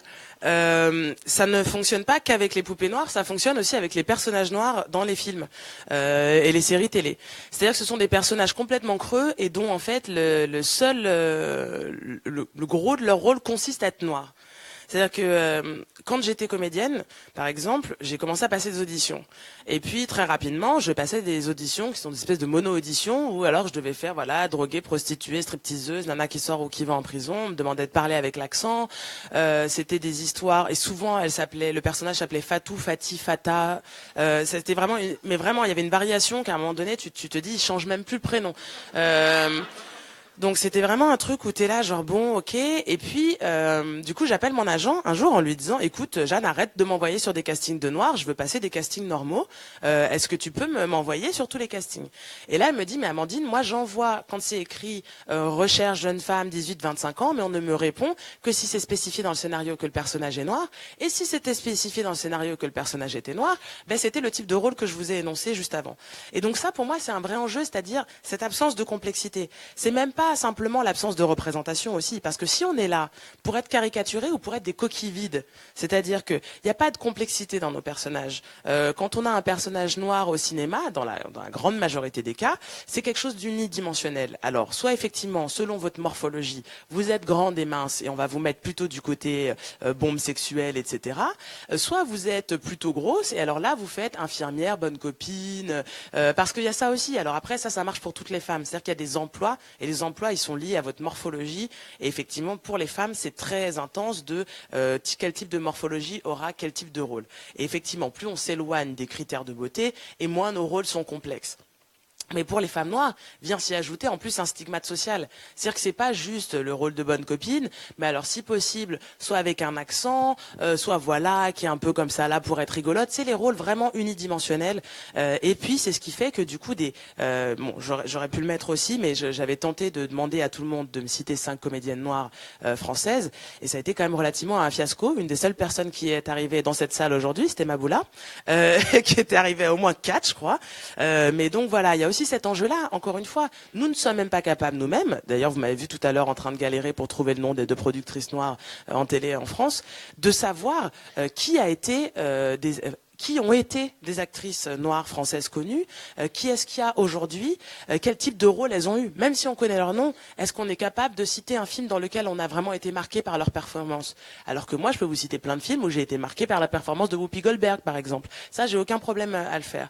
Donc il y a vraiment cet enjeu-là. Et ensuite, la question, c'est la subjectivité. C'est-à-dire que quand je vais proposer ce film-là, ou des séries où je vais proposer un personnage de lesbienne noire sommelière, parce que j'ai d'abord tenté de changer les scénarios en fiction et de me dire peut-être que si je glisse un personnage noir qui n'est pas stéréotypé, ça va mieux passer que de tout de suite arriver avec un film où c'est 24 femmes noires à l'écran, où là je savais qu'il y avait assez peu de chance pour qu'un producteur français s'enthousiasme pour l'idée. Donc j'ai d'abord tenté par glisser des personnages noirs dans des programmes courts de fiction. Mais ça fonctionne pas non plus. Parce que quand vous glissez un personnage noir qui, pour vous, ressemble aux personnages noirs ou aux personnes noires que vous connaissez dans votre entourage, puisque ce n'est pas le cliché et le stéréotype de la personne qui appartient à l'institution et qui, en règle générale, pour les producteurs en télé en France, sont des hommes blancs de plus de 50 ans, votre réalité et votre expérience est niée comme étant quelque chose. Alors là, c'était même plus de la subjectivité, c'était même une trop grande, on va dire, identification aux États-Unis, puisque moi on me disait mais ces filles-là, elles n'existent pas en France, c'est trop américain, ça se voit que vous avez regardé beaucoup trop de séries, c'est super, hein, c'est frais, c'est machin, mais bon, en fait, ça n'existe pas. Du coup, comment est-ce qu'on peut arriver à être prise au sérieux et à légitimer nos partis pris esthétiques, parce que là, il s'agissait avant tout de création, si la personne en face de nous, encore une fois, ne considère pas qu'on est arrivé à ce degré de développement intellectuel ou d'affirmation de soi, puisqu'on est toujours dans un rapport paternaliste où, à la limite, moi, on va me faire des leçons de cinéma, même si j'ai fait ce film-là, on va continuer à me demander si je connais tel film, si j'ai vu ci, est-ce que j'ai pensé à faire ça, etc., etc.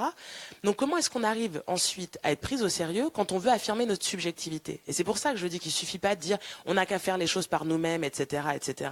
Même si vous faites les choses par vous-même, le moment, et vous allez devoir interagir avec l'institution, parce que c'est ça qui se passe. À un moment donné, si je veux que mon film sorte en salle, je vais devoir être en mesure de négocier avec des hommes blancs qui sont, alors là, on va dire peut-être 80% des exploitants de salles de cinéma en France. Et il y a aussi ça, on est en contexte minoritaire. On va dire, inventer un pouvoir qu'on n'a pas, c'est aussi dangereux. C'est-à-dire qu'on peut fonctionner en autonomie jusqu'à un certain point. Après, si je ne suis pas en mesure de convaincre des hommes blancs de montrer mon film dans leur salle de cinéma, c'est fini. Il n'y a pas à ouvrir la voie, il n'y a pas de diffusion de ce film-là, il n'y a pas de distribution. Donc à un moment donné, on va être obligé, et on est déjà obligé, de faire reconnaître notre subjectivité comme légitime, de faire reconnaître nos imaginaires comme légitimes, de forcer aussi le groupe majoritaire à se questionner sur ses propres imaginaires.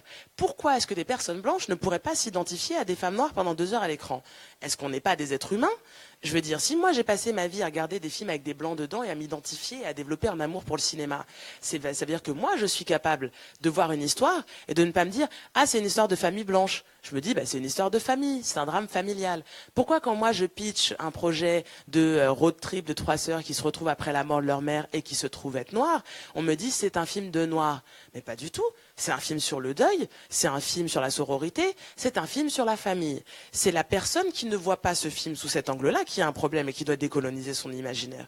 Donc pourquoi est-ce que moi je parle de subjectivité assumée et revendiquée, et pourquoi c'est écrit par exemple un film écrit et réalisé par Amandine Gay? Parce que je suis partout dans ce film, même si on m'entend assez peu. C'est moi qui ai posé les questions, c'est moi qui ai choisi le sujet, c'est moi qui ai rencontré les personnes qui sont dans le film. Donc bien entendu, moi je prétends pas être objective. C'est un point de vue donné sur ce que c'est qu'être une femme en France ou en Belgique en 2014, enfin 2013 quand il est écrit, et puis 2014 quand il est tourné. C'est un instant T. Mais cette subjectivité-là, on doit être capable de l'argumenter comme je viens de vous le faire. C'est-à-dire, en fait, l'universel et l'humanisme, c'est ça. Si moi, je suis un être humain, et je pense que je suis un être humain, j'en suis même plutôt convaincu, alors le groupe majoritaire doit être capable de s'identifier à moi. Et donc, c'est pas moi qui ai un problème, c'est le groupe majoritaire qui doit décoloniser son imaginaire. Et donc, du coup, je vais en profiter pour vous montrer un deuxième extra, là, qui s'appelle « C'est quoi ta distance ?», justement, sur cette question-là, sur la question du rapport de pouvoir dans la subjectivité et de qui est en mesure de revendiquer une pensée autonome ou une création qui lui ressemble et qui, selon moi, voilà, l'universel peut aussi être mélaniné, qui est finalement tout l'enjeu d'ouvrir la voie et puis du reste de la création à venir. Voilà. Donc c'est le deuxième extrait.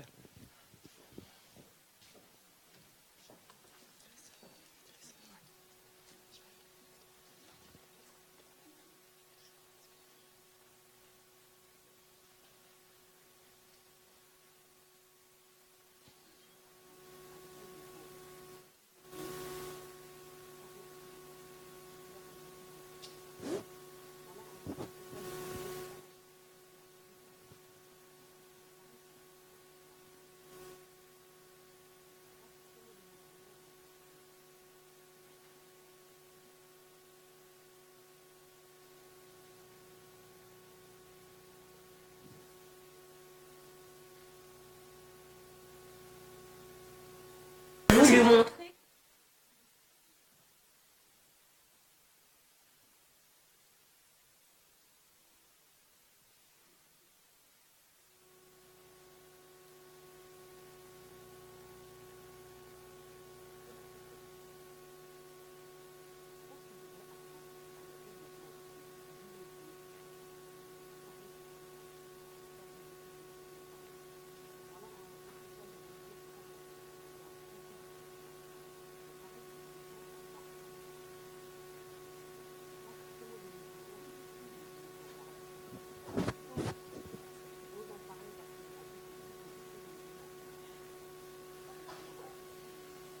Et peut-être en mettant les sous-titres.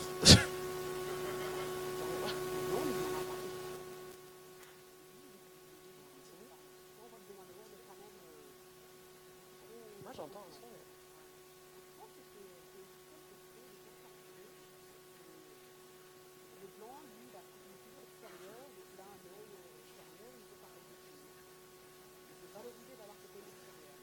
Non, c'est pas possible.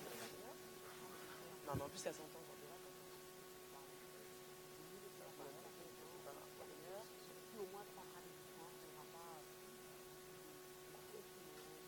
ça marchera mieux, mais bon. Ok. Moi, j'entends le son, ils ont un problème technique.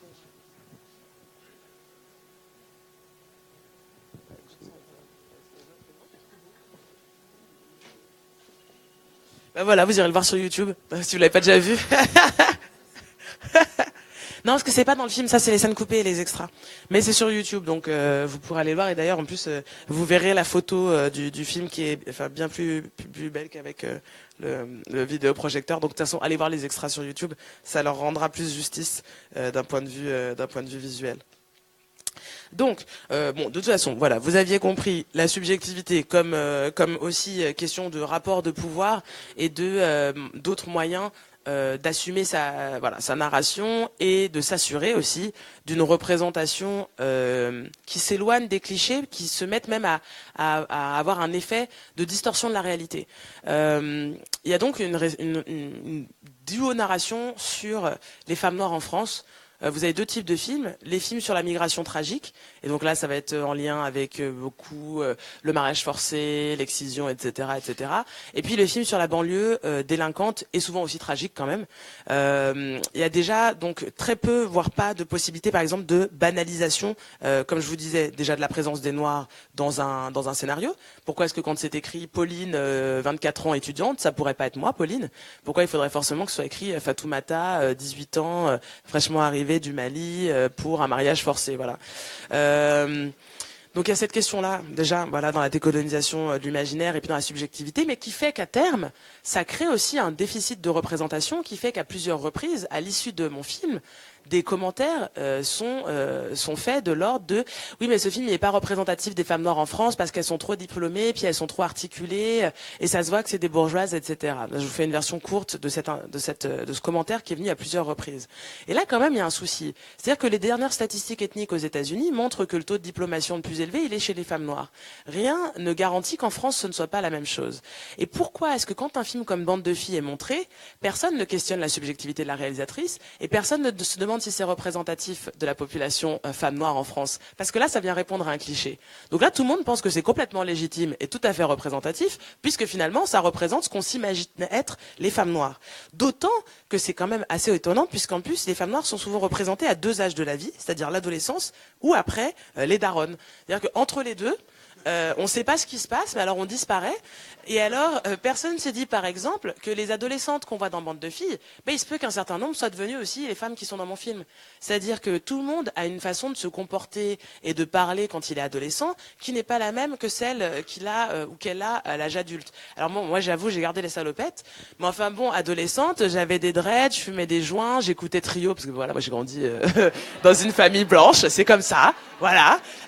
Et donc du coup, je veux dire, si on m'avait filmé ou si on s'était entretenu avec moi quand j'avais 15-16 ans, c'est sûr que ça n'aurait pas donné ce que vous entendez ce soir. Donc il y a aussi cette question-là de comment est-ce qu'on se retrouve figé à certains âges, dans certains moments de nos vies, dans une certaine façon de parler, etc., etc. Et donc pour ne pas quand même plomber l'ambiance jusqu'au bout, sur ces questions de rapport de pouvoir parce que justement il y a cet enjeu on est effectivement assez loin du moment où il y aura assez de personnes noires qui pourront autoproduire des films et sortir 40 000 € de leur poche, etc. Donc bon, qu'est-ce qu'on peut faire? On peut quand même déjà faire ça, se retrouver entre nous et arriver aussi à, on va dire, inciter justement la jeunesse, et je reviens là-dessus, puisque moi, mon public cible, quand je fais le film, c'est les jeunes filles noires. C'est le film que j'aurais aimé voir à 15-16 ans, même si à cet âge-là, je suis pas sûre que j'aurais compris que j'avais besoin de voir ce film. Je dis ça parce que là, j'ai commencé à faire des projections scolaires. Et que donc, je vois des plus jeunes, aussi pour qui ça peut être relativement violent. Plusieurs choses. C'est un film où les femmes se livrent et affirment une certaine vulnérabilité. L'adolescence, c'est pas un moment où on a envie d'affirmer sa vulnérabilité, c'est plutôt un moment où on a envie d'être là et puis on n'est pas très bien dans sa peau, dans ses trucs. Donc déjà ça, c'est déjà une première chose qui peut être assez confrontante pour des jeunes personnes. Ensuite, il y a un certain nombre de sujets abordés dans le film qui ne les concernent pas encore. la discrimination dans le monde du travail, les questions liées au logement, les questionnements qu'on peut se poser sur la maternité, etc., etc. Et donc il y a tout ça qui vient faire souvent comme réaction chez les plus jeunes de mais nous on n'est pas des victimes, mais madame est-ce que être noire ça veut dire être une victime, madame est-ce que vous êtes déjà tapée vous pour des histoires de racisme, qui est une question qui est revenue à plusieurs reprises, donc qui me change beaucoup des projections avec les adultes. Donc où j'explique non, moi je ne me bats plus depuis le collège, maintenant j'utilise mes mots et tout, des films, voilà. Mais donc du coup cette question-là de qu'est-ce qu'on leur propose ? Qu'est-ce qu'on leur propose comme modèle ? Comment est-ce qu'on peut simultanément leur expliquer que ça va pas être facile, qu'ils vont devoir s'armer, qu'ils doivent comprendre le plus tôt possible que ces histoires d'orientation vers les filières professionnelles et techniques, ce sont des orientations vers des voies de garage, que ça repose sur la discrimination, que peut-être on ne leur a proposé à elles et eux que parce qu'ils sont noirs et arabes et qu'on n'a pas proposé à leurs camarades de classe qui, à notes équivalentes, peuvent rester en général, etc. Comment est-ce que je fais pour leur donner des clés pour qu'elles aient conscience de tout ça et qu'elles comprennent, par exemple, au moment où on commence à leur faire ces réflexions, parce que malheureusement, on commence à leur faire, quand elles ont 14-15 ans, le truc de gazelle, panthère féline, vous les noirs, vous êtes trop chaudes, que dès le départ, elles comprennent qu'il y a un problème, que dès le départ, elles comprennent qu'il va falloir qu'elles puissent répondre, etc., que leur gêne est légitime, que leur malaise est légitime, qu'il y a une histoire là-dedans, que, encore une fois, un concept qui n'est pas donné dans le film, mais qui est là tout le long, c'est la question du continuum colonial. D'où viennent ces représentations ? Comment est-ce que c'est possible que tous les hommes blancs, quasiment, qu'on croise dans nos vies, aient cette vision-là des femmes noires ? Est-ce qu'il y a un truc qui est diffusé dans l'atmosphère ou est-ce que, comme je dis souvent, pour minimiser les agressions racistes, on réduit ça à l'individu et on va vous dire « Oh, mais c'est un con, il est ignorant ». Mais enfin, si les 45 personnes que j'ai rencontrées en entretien, les 24 qui sont filmées dans le film, et puis que jusqu'ici, il n'y a encore pas de femme noire qui m'a dit « C'est jamais arrivé, moi, j'ai jamais été hypersexualisée et tout », c'est-à-dire qu'il y a un con qui se balade comme ça en France, au Canada, en Suisse, en Belgique et tout, le gars, il est au taquet, tu sais, il est partout, tu vois. C'est pas ça qui se passe. Ça veut dire qu'il y en a plusieurs. Et ça veut dire aussi qu'on leur a pas appris à l'école. Parce qu'il n'y a pas un moment où on met tous les garçons blancs en rang et on leur dit les femmes noires, elles sont comme ça, les femmes asiatiques, elles sont comme ça, les femmes arabes, elles sont comme ça. Donc, où est-ce qu'ils ont pris ça ? Où est-ce qu'ils ont appris ça ? Comment ça s'est transmis ? Quand ça s'est transmis ? Donc voilà, moi, c'est vraiment ça qui m'intéresse, c'est comment je leur donne des clés et en même temps, en leur donnant des clés, comment quand même je termine le film sur quelque chose où elles ressortent en se disant qu'elles peuvent peut-être faire quelque chose. Elles ont vu un panel d'emplois de personnes qui ont différents jobs. Elles ont vu plein de performances artistiques qui sont peut-être aussi des choses qui peuvent les choquer, mais voilà, différentes façons de se réapproprier son corps, différentes façons de s'affirmer dans l'espace public, etc. Et puis, on termine sur cette notion qu'elles sont légitimes d'être là où elles sont. Parce que même si moi je suis partie, parce que voilà, j'en avais marre, puis je voulais faire ma vie ailleurs et être tranquille, je peux pas présenter ça comme solution ou comme modèle. Parce qu'en fait, il y a plein de personnes qui peuvent pas partir. Encore une fois, le départ, c'est un privilège. Il faut avoir fait des études, il faut avoir un minimum d'argent, il faut être en mesure de s'adapter dans un nouveau pays, etc., etc. Donc bien sûr que je dois terminer sur quelque chose qui va leur donner de la force. Et donc on aurait pu mettre autre chose que la question de la légitimité à rester dans son espace, et on aurait pu mettre le dernier extrait que je vais vous partager, si ça marche et qu'on l'entend, sinon vous irez aussi le voir sur YouTube, qui s'appelle « Tu vas être ébloui par ma joie ». Parce que j'ai vraiment aimé quand Fanny a dit ça et qu'elle a fait cette petite aparté sur le fait que c'est aussi une façon de lutter. Pourquoi est-ce que dans le film, il y a des performances artistiques ? Pourquoi est-ce que finalement, moi avec le temps, là je dérive beaucoup plus vers la création et que je pense que c'est plutôt là que je vais m'installer, c'est-à-dire la création, la recherche, et de façon politique, mais moins dans des actions, on va dire, militantes, classiques, comme j'ai pu le faire avant, quand j'étais engagée dans des groupes militants, parce que je trouve que c'est aussi là qu'on y trouve de la force, et puis c'est aussi un outil d'émancipation des communautés afro historiquement. Ça s'est toujours passé par la musique, par le cinéma, par la littérature, etc.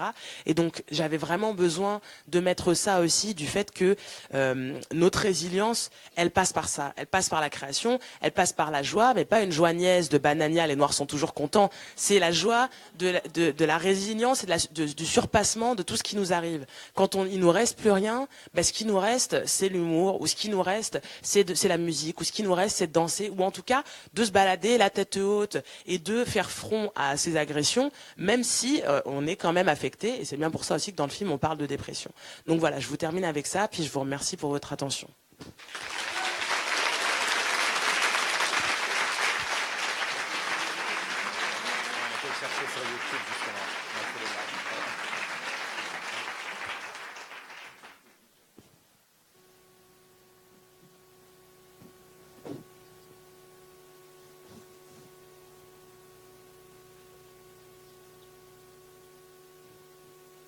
genre, je vais dire un truc, genre, des fois, je leur dis, je fais, mais vous vous rendez pas compte qu'en colère, c'est genre épuisant, que la plupart des gens que je connais, ils sont comme moi, ils veulent juste être heureux, et ils veulent juste... Et tu vois, genre, vous nous mettez... Enfin, je dis entre guillemets, le système, mais les différents systèmes d'oppression nous mettent des bâtons dans les roues, justement, et qui nous empêchent de mener une vie normale. Parce que, enfin, je dis, mais la plupart des gens que je connais, ils veulent pas le pouvoir, hein. Ils veulent juste être tranquilles, on les dérange pas, on va pas les toucher dans la rue. Parce qu'en plus, je me dis, même souvent, ce genre de truc de micro-agression, souvent, c'est quand t'es en train de faire un truc lambda, tu vois. Genre, tu fais un truc lambda, tu vis ta vie, t'es en même temps en train de rigoler avec tes copines, tu danses. Et là, il y a un faux mec ou une fausse personne, un kidam qui t'empêche de vivre ça. Et en fait, tu te dis, putain, mais merde, c'est parce que je suis noire encore, tu vois. Genre, on vient te le rappeler et tout. Ah ouais, mais en fait, non, tu peux pas être heureuse, tu peux pas être danser, tu peux pas être tranquille. Et c'est cette colère, en fait. Cette colère, c'est genre... Enfin, je pense... Moi, mon militantisme, il vient du fait de la colère qui dit mais bordel, mais laissez-moi vivre tranquille ma vie. Genre, je veux même pas vous oppresser, j'en ai rien à foutre. Faites vos vies, soyez heureux. Moi, je veux être heureuse dans mon coin, point. Après, moi, personnellement, je considère que l'une des manières aussi de lutter, c'est aussi dire ouais, mais moi, je me laisse pas écraser par l'oppression. Même si... Je veux pas que ça devienne une injonction, tu vois. Je veux pas que mon discours devienne une injonction, mais moi, personnellement, genre des fois, je trouve que notre joie, elle est aussi politique de dire bon bah vas-y, je danse, je suis heureuse. Même si toi tu veux pas que je sois heureux et qu'en fait tu veux me mettre plus bactère et tout, bah non, je vais être heureux, je vais être joyeux, je vais vivre ma vie et comment dire, tu vas être ébloui par ma joie parce qu'en fait elle est là et tant pis pour toi, tu vois. Tu vas pas me rabaisser plus bactère, tu vois. Même s'il y a forcément des moments où bah, t'as pas la force de faire ça, tu vois. T'as juste envie de pleurer, etc. Et c'est ok. Et moi, genre, je tire. Je crois que j'ai besoin, pour continuer à lutter, de continuer à être heureuse, tu vois.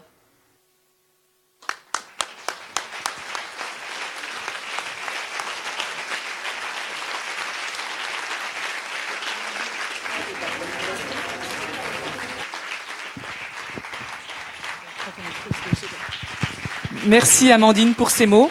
En tout cas, c'est clair que Ouvrir la voie est un outil de pédagogie publique. Et c'est vrai que tu es un peu une superwoman, tu vois, qui peut tout faire. Le film sera à 19h45 ce soir à l'Aventure. Donc, d'ici là, on va poser quelques questions à Amandine. Les very important speakers, Arnold, Thérèse et Guillaume, c'est à vous. Et puis, voilà, 10 minutes. Enfin, vous savez, on est dans la verticalité du temps présent, donc 10 minutes arrondies, quoi. Bonjour à tout le monde, bonjour à Amandine, c'est un plaisir de te revoir une fois de plus. J'interviens ici en tant que journaliste. J'ai une question plutôt simple, suite à ce que tu viens d'énumérer comme éléments qui ont permis à ce que tu réalises ton film, pour lequel je dis bravo. Qu'est-ce que tu proposes pour résoudre toute la série de problèmes que tu as dû surmonter ? Oui. Il faut qu'on ait des solutions concrètes au fait. Alors, ma solution pour résoudre les problèmes de racisme structurel dans le monde, c'est...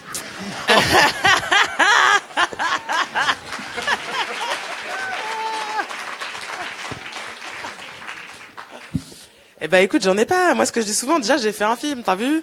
Bon... Ok.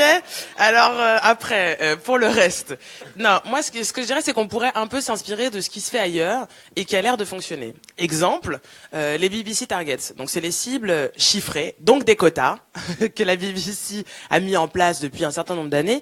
Mais l'objectif, c'est de mêler quantitatif et qualitatif. Pourquoi ? Parce que, par exemple, depuis qu'il y a de la parité. En France, il y a 30% de femmes à l'Assemblée nationale. Bon, déjà, on est loin des 50, mais en tout cas, maintenant, il y a 30% de femmes à l'Assemblée nationale. Mais par contre, le temps de parole des femmes à l'Assemblée nationale se situe toujours autour de 3%. Donc c'est là qu'on voit qu'il y a un souci quand on ne fait que des quotas quantitatifs et qu'on n'y ajoute pas des mesures qualitatives.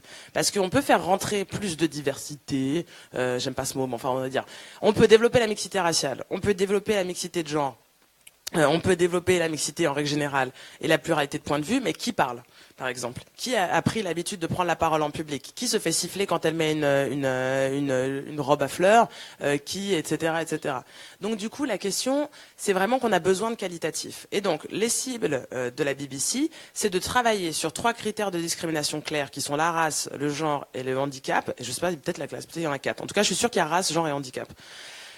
Dans tous les domaines de la BBC, c'est-à-dire de l'administration, aux comédiens, en passant par les équipes techniques, les scénaristes, etc., etc.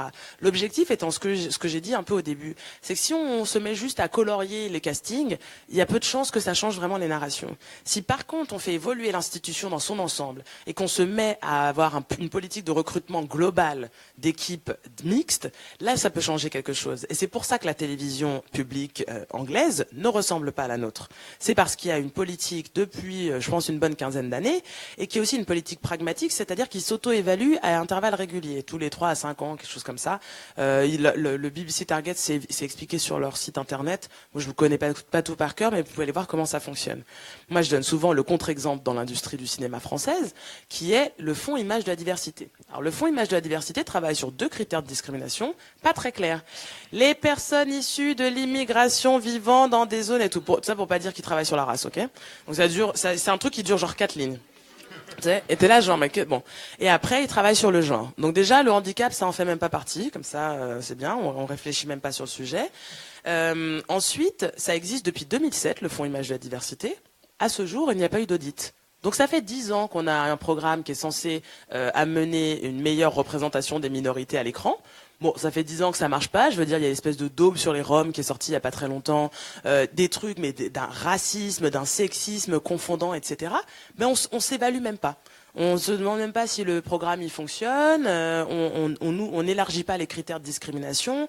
Donc voilà, l'enjeu il est là pour moi. C'est où est le pragmatisme, où est la volonté. Pourquoi j'ai reparlé là des statistiques ethniques, c'est qu'à un moment donné, on peut pas régler les problèmes si on les mesure pas.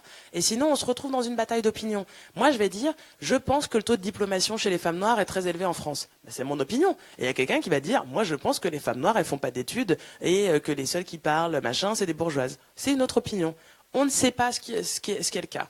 On va vous répondre, ouais, mais bon, après, si on fait des statistiques ethniques, ça va renforcer le racisme, etc. Par exemple, sur les personnes qui sont dans les prisons. Mais déjà, qui dit que les clichés de tout le monde vont être renforcés? Je dirais plein de blancs dans les prisons aussi. Puis ça dépend pourquoi. Ça dépend qui est en prison, pourquoi aussi.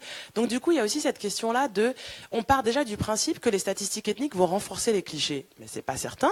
Et puis, en tout cas, on sortira du fantasme. Et puis, on saura exactement ce qui se passe où, dans quel domaine.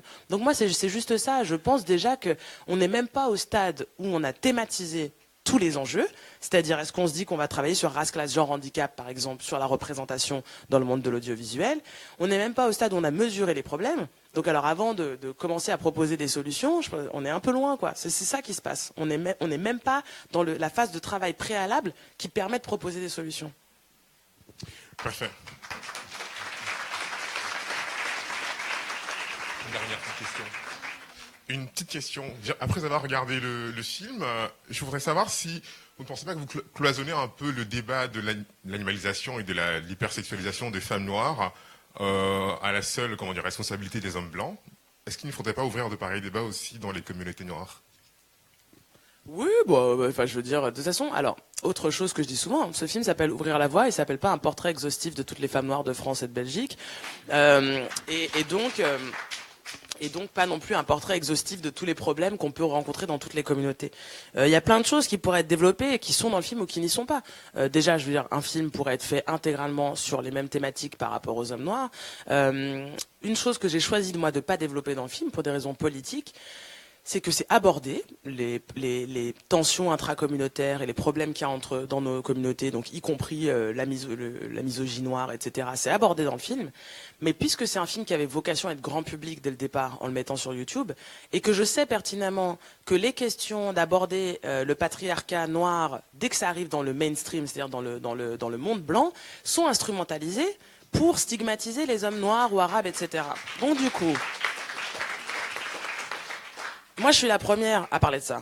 Et je veux dire, j'ai plein d'amis afrocentristes qui m'aiment beaucoup sur les réseaux sociaux et qui parlent beaucoup de moi, etc.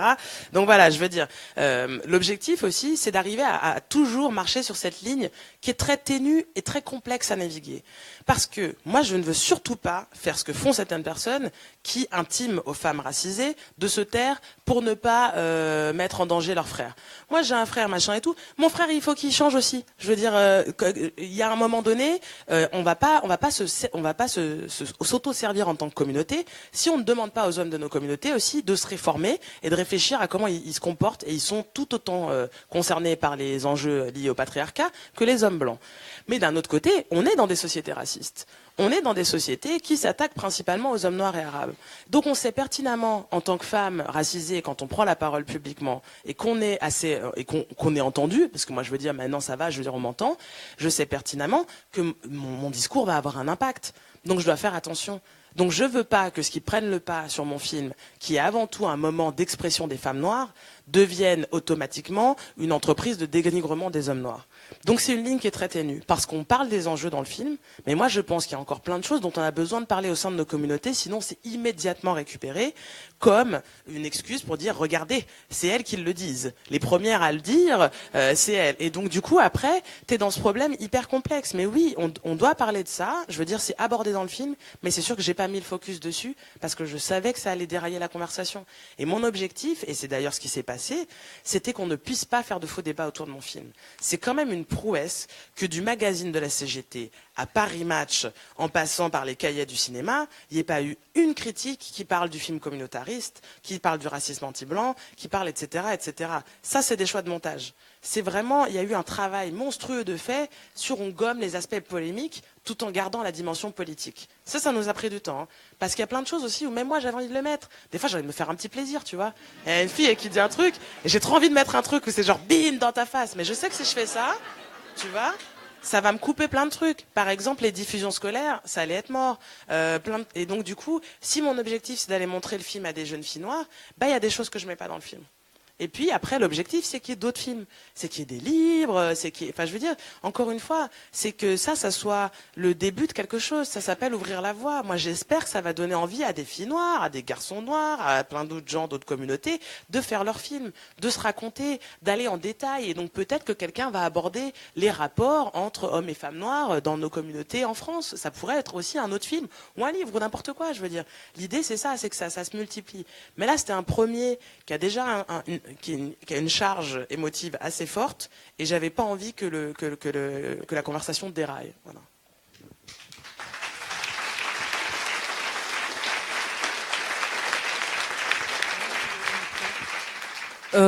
Je pense que le temps avance. Enfin, pour les rushs qui n'ont pas encore été montés, tu préfères une version ouvrir la voie off avec toutes les petites, tu vois, qu'on vendrait sur le marché, tu vois.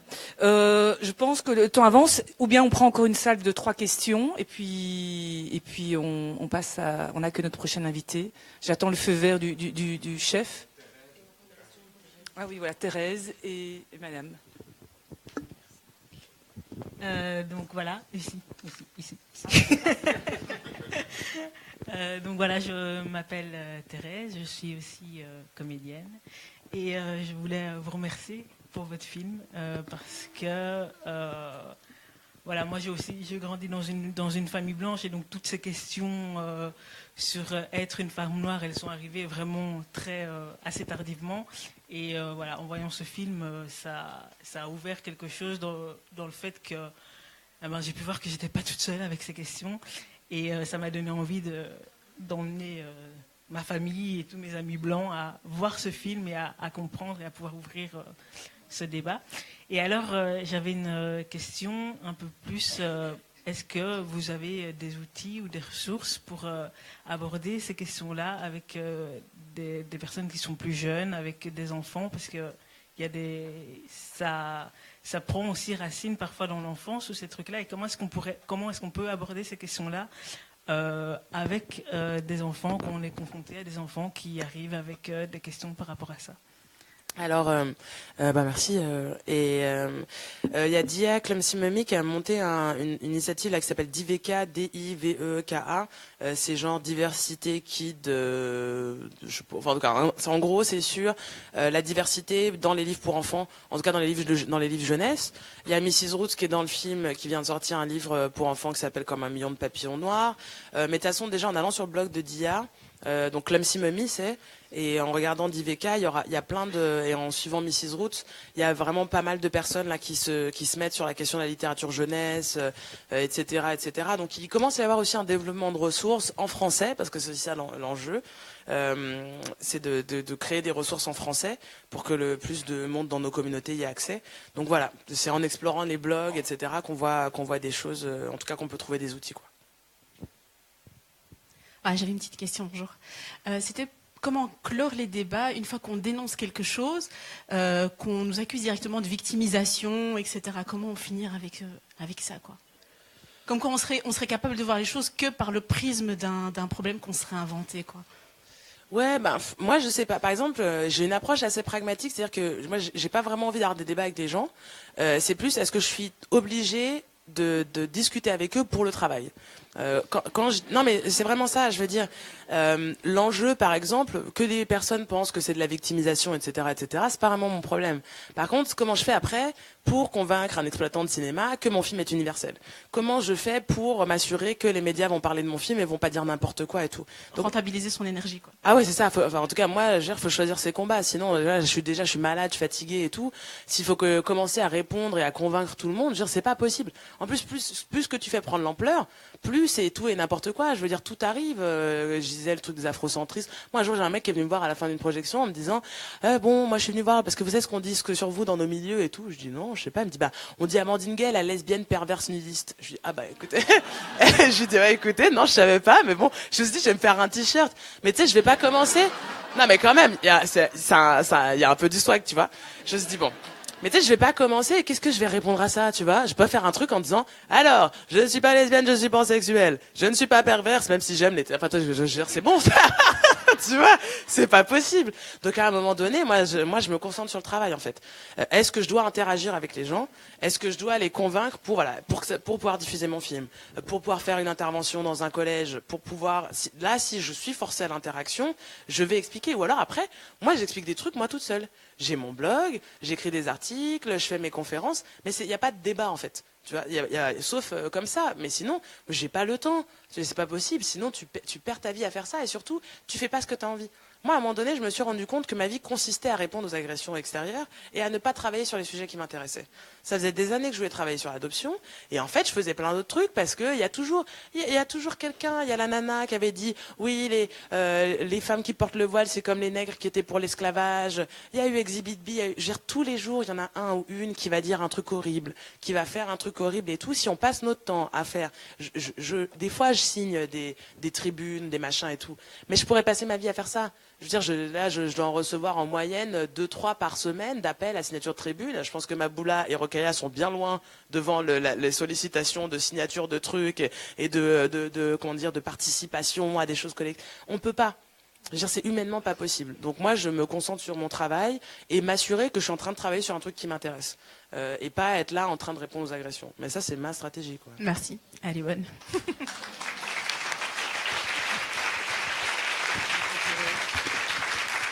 Merci Amandine pour cette parole libre. Donc Bras de fer production ce soir 19h45 au cinéma Aventure. Mais on va te libérer. Hein. Merci.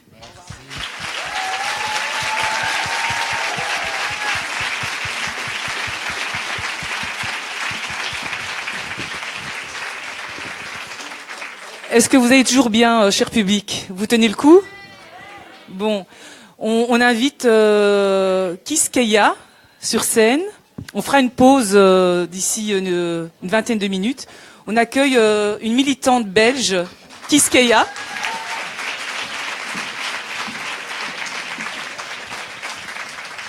Qui est un exemple d'intersectionnalité puisqu'elle conjugue plein de talents, la peinture, la réalisation, la scénographie, la sculpture. Elle a le centre d'art Clara Art Paint, qui est aussi un hommage à sa maman qui était une des pionnières dans l'art contemporain africain, si je puis dire.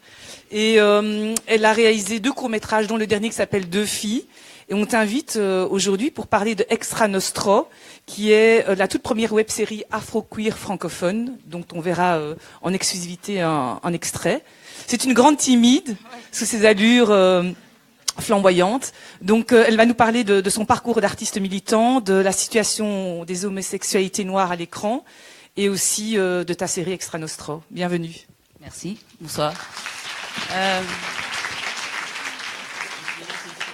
En fait, on va commencer par le petit film qui n'est pas vraiment un extrait en fait. Donc le projet est tout récent, il est même en fait encore en chantier, donc on n'a pas encore d'image de la série.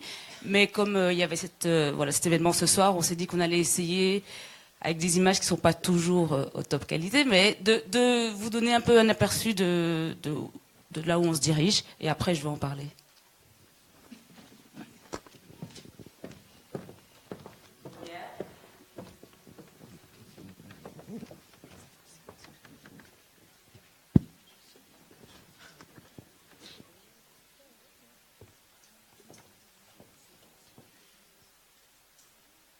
Sur 5 cinquièmes.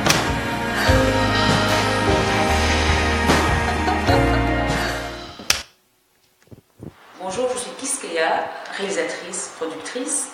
Je me lance dans ce grand projet qui est Extra Nostro, une web-série afro-cuir. Il était vraiment temps qu'il y ait une série pareille qui existe, parce qu'en tout cas, en série francophone, il n'y en a aucune, on sera la première. Même si elle sera sous-titrée en anglais, ça sera quand même la première série afro-cuir francophone ici, en Europe. Bonjour, je m'appelle Lorena Massikini. Je m'appelle Leslie Brix. Je suis Antoine Gillet. Je m'appelle Jonathan Axel Gomis. Je m'appelle Jackie Tavernier. Bonjour, je m'appelle Clarisse Poirel. Je m'appelle Yannick Gozo. Je m'appelle Jeanne Sauvard. Bonjour. Je m'appelle Karim Kamara et je vais interpréter le rôle de Bibiche, donc personnage principal de la série.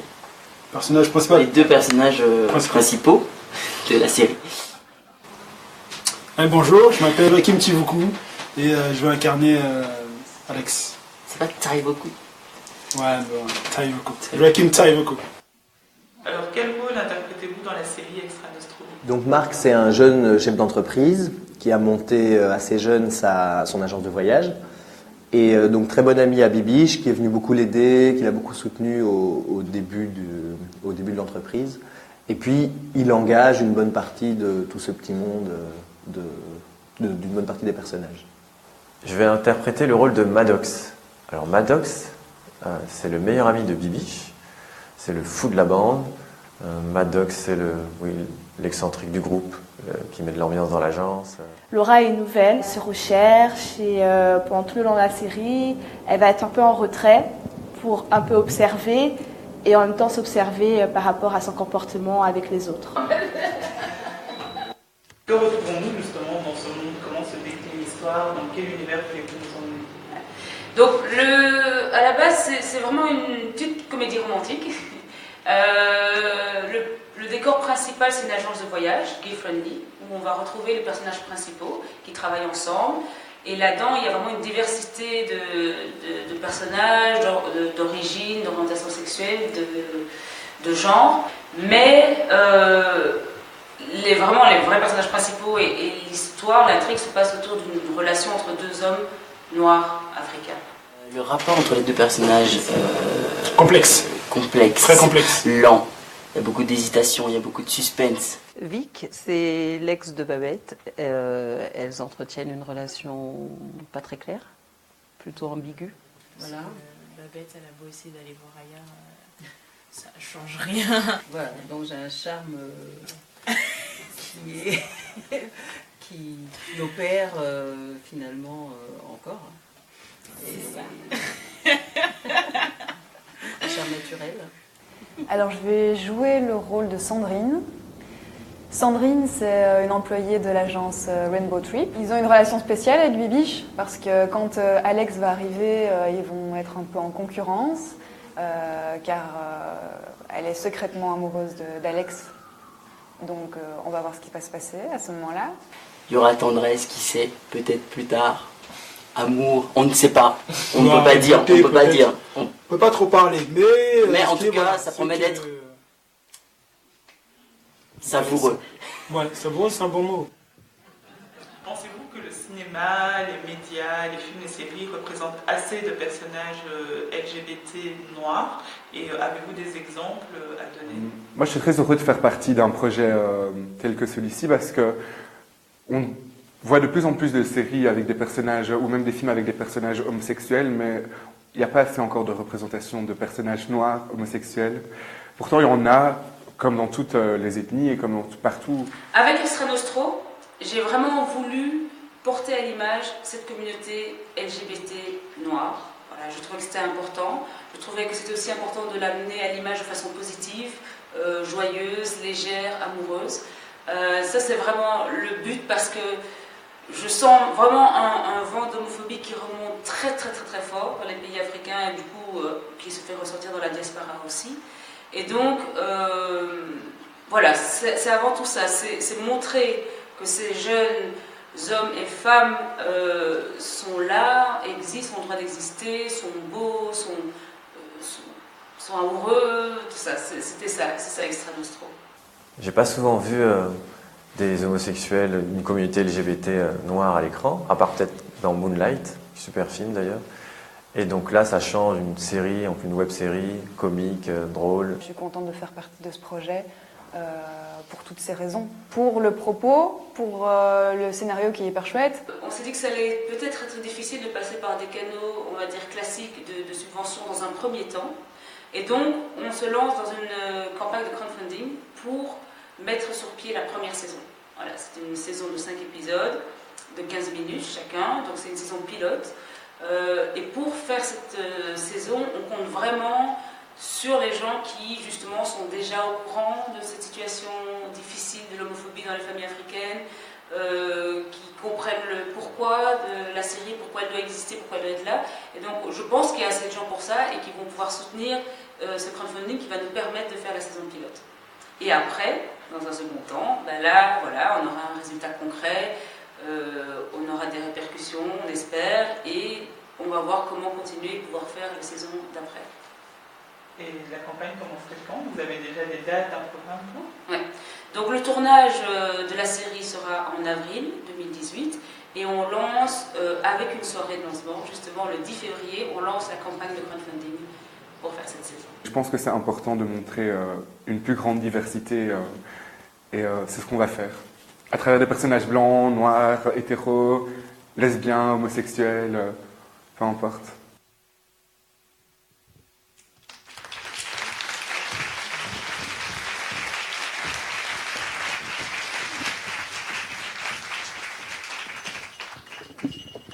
Kiss avec Magiki Productions, ta boîte, justement.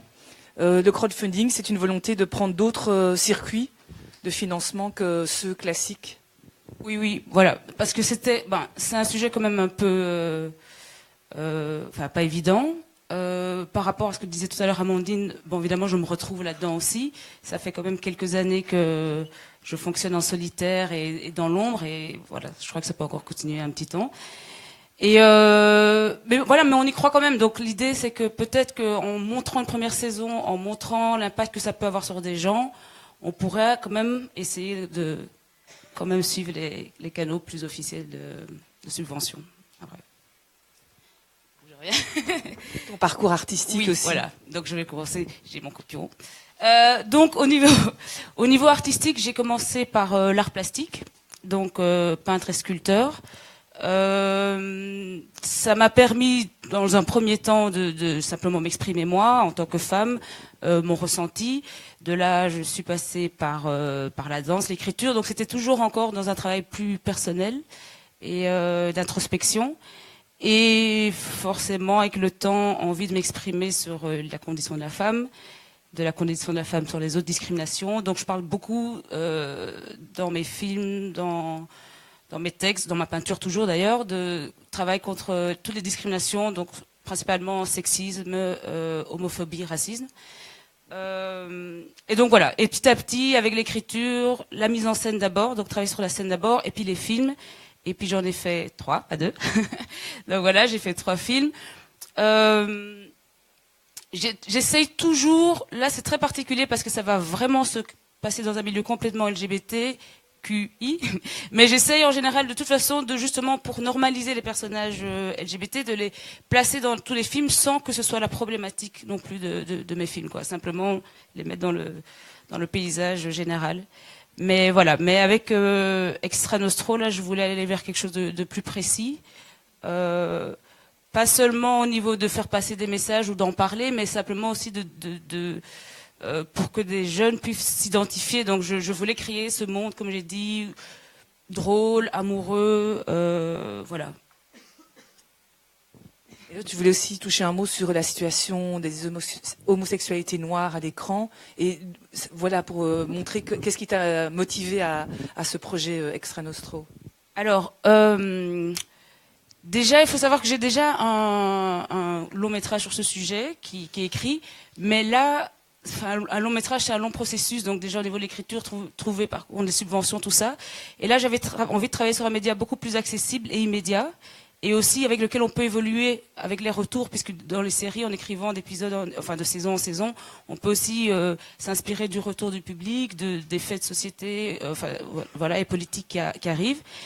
La série, qui m'a inspirée, en fait, la toute première série noire homosexuelle est américaine. Elle s'appelle Noah's Ark.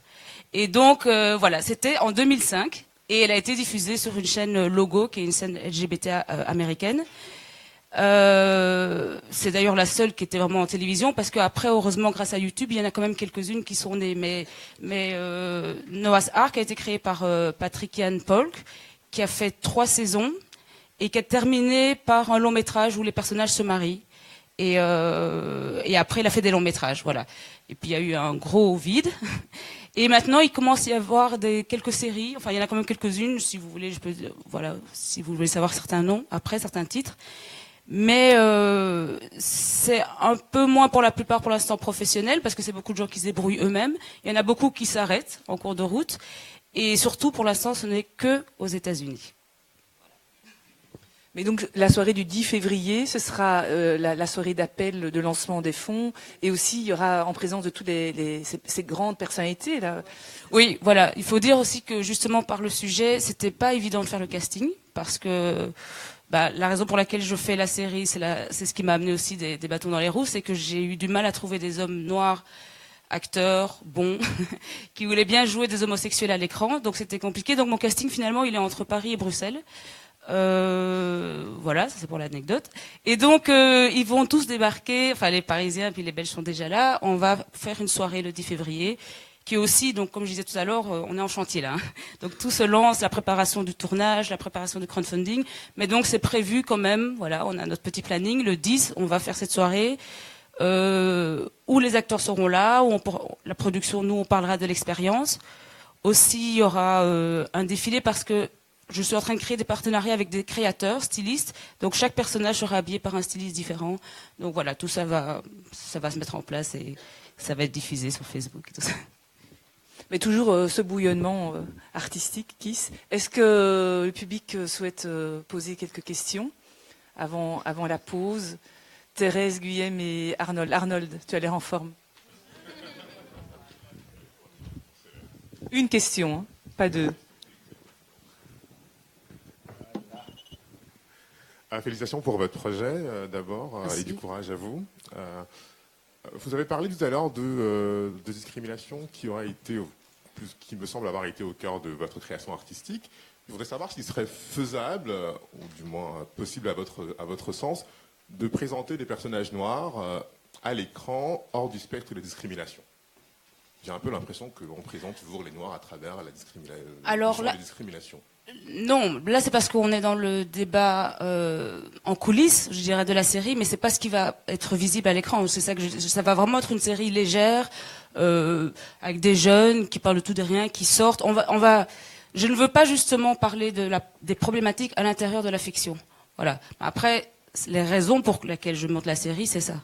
C'est quand même la différence.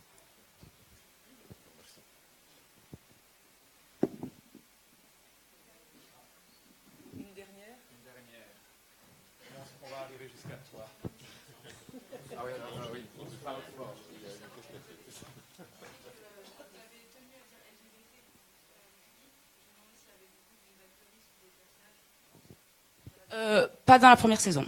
Pour l'instant, on en est, parce que bon, voilà, c'est chaque fois pour l'instant, on en est lesbien, gay, pansexuel, voilà, blanc, noir, mais ça arrive, voilà. C'est une saison, c'est une série, c'est ça l'avantage. C'est qu'on va vraiment pouvoir chaque fois s'ouvrir. Mais on a un petit pôle de personnages principaux, puisque c'est comme ça que ça doit fonctionner au niveau de l'écriture. Et bon, s'il y en a quand même, mais vraiment en silhouette pour l'instant. Voilà. Mais enfin, silhouette, ça veut dire un peu plus que figuration. Des personnages qui passent, il y en a, mais qui doivent se développer. C'est aussi la construction aussi d'une série, c'est qu'on peut mettre des personnages qui pour l'instant ne font que des petites apparitions et qui ont évidemment un potentiel de se développer dans les saisons qui arrivent, quoi. Merci. Bonne continuation. Merci. Il y a la page sur Facebook. Ok. Mais voilà, donc vous pouvez retrouver Instagram et Facebook Extra Nostro. Petite pause, respiration musicale. Rendez-vous dans 15 minutes.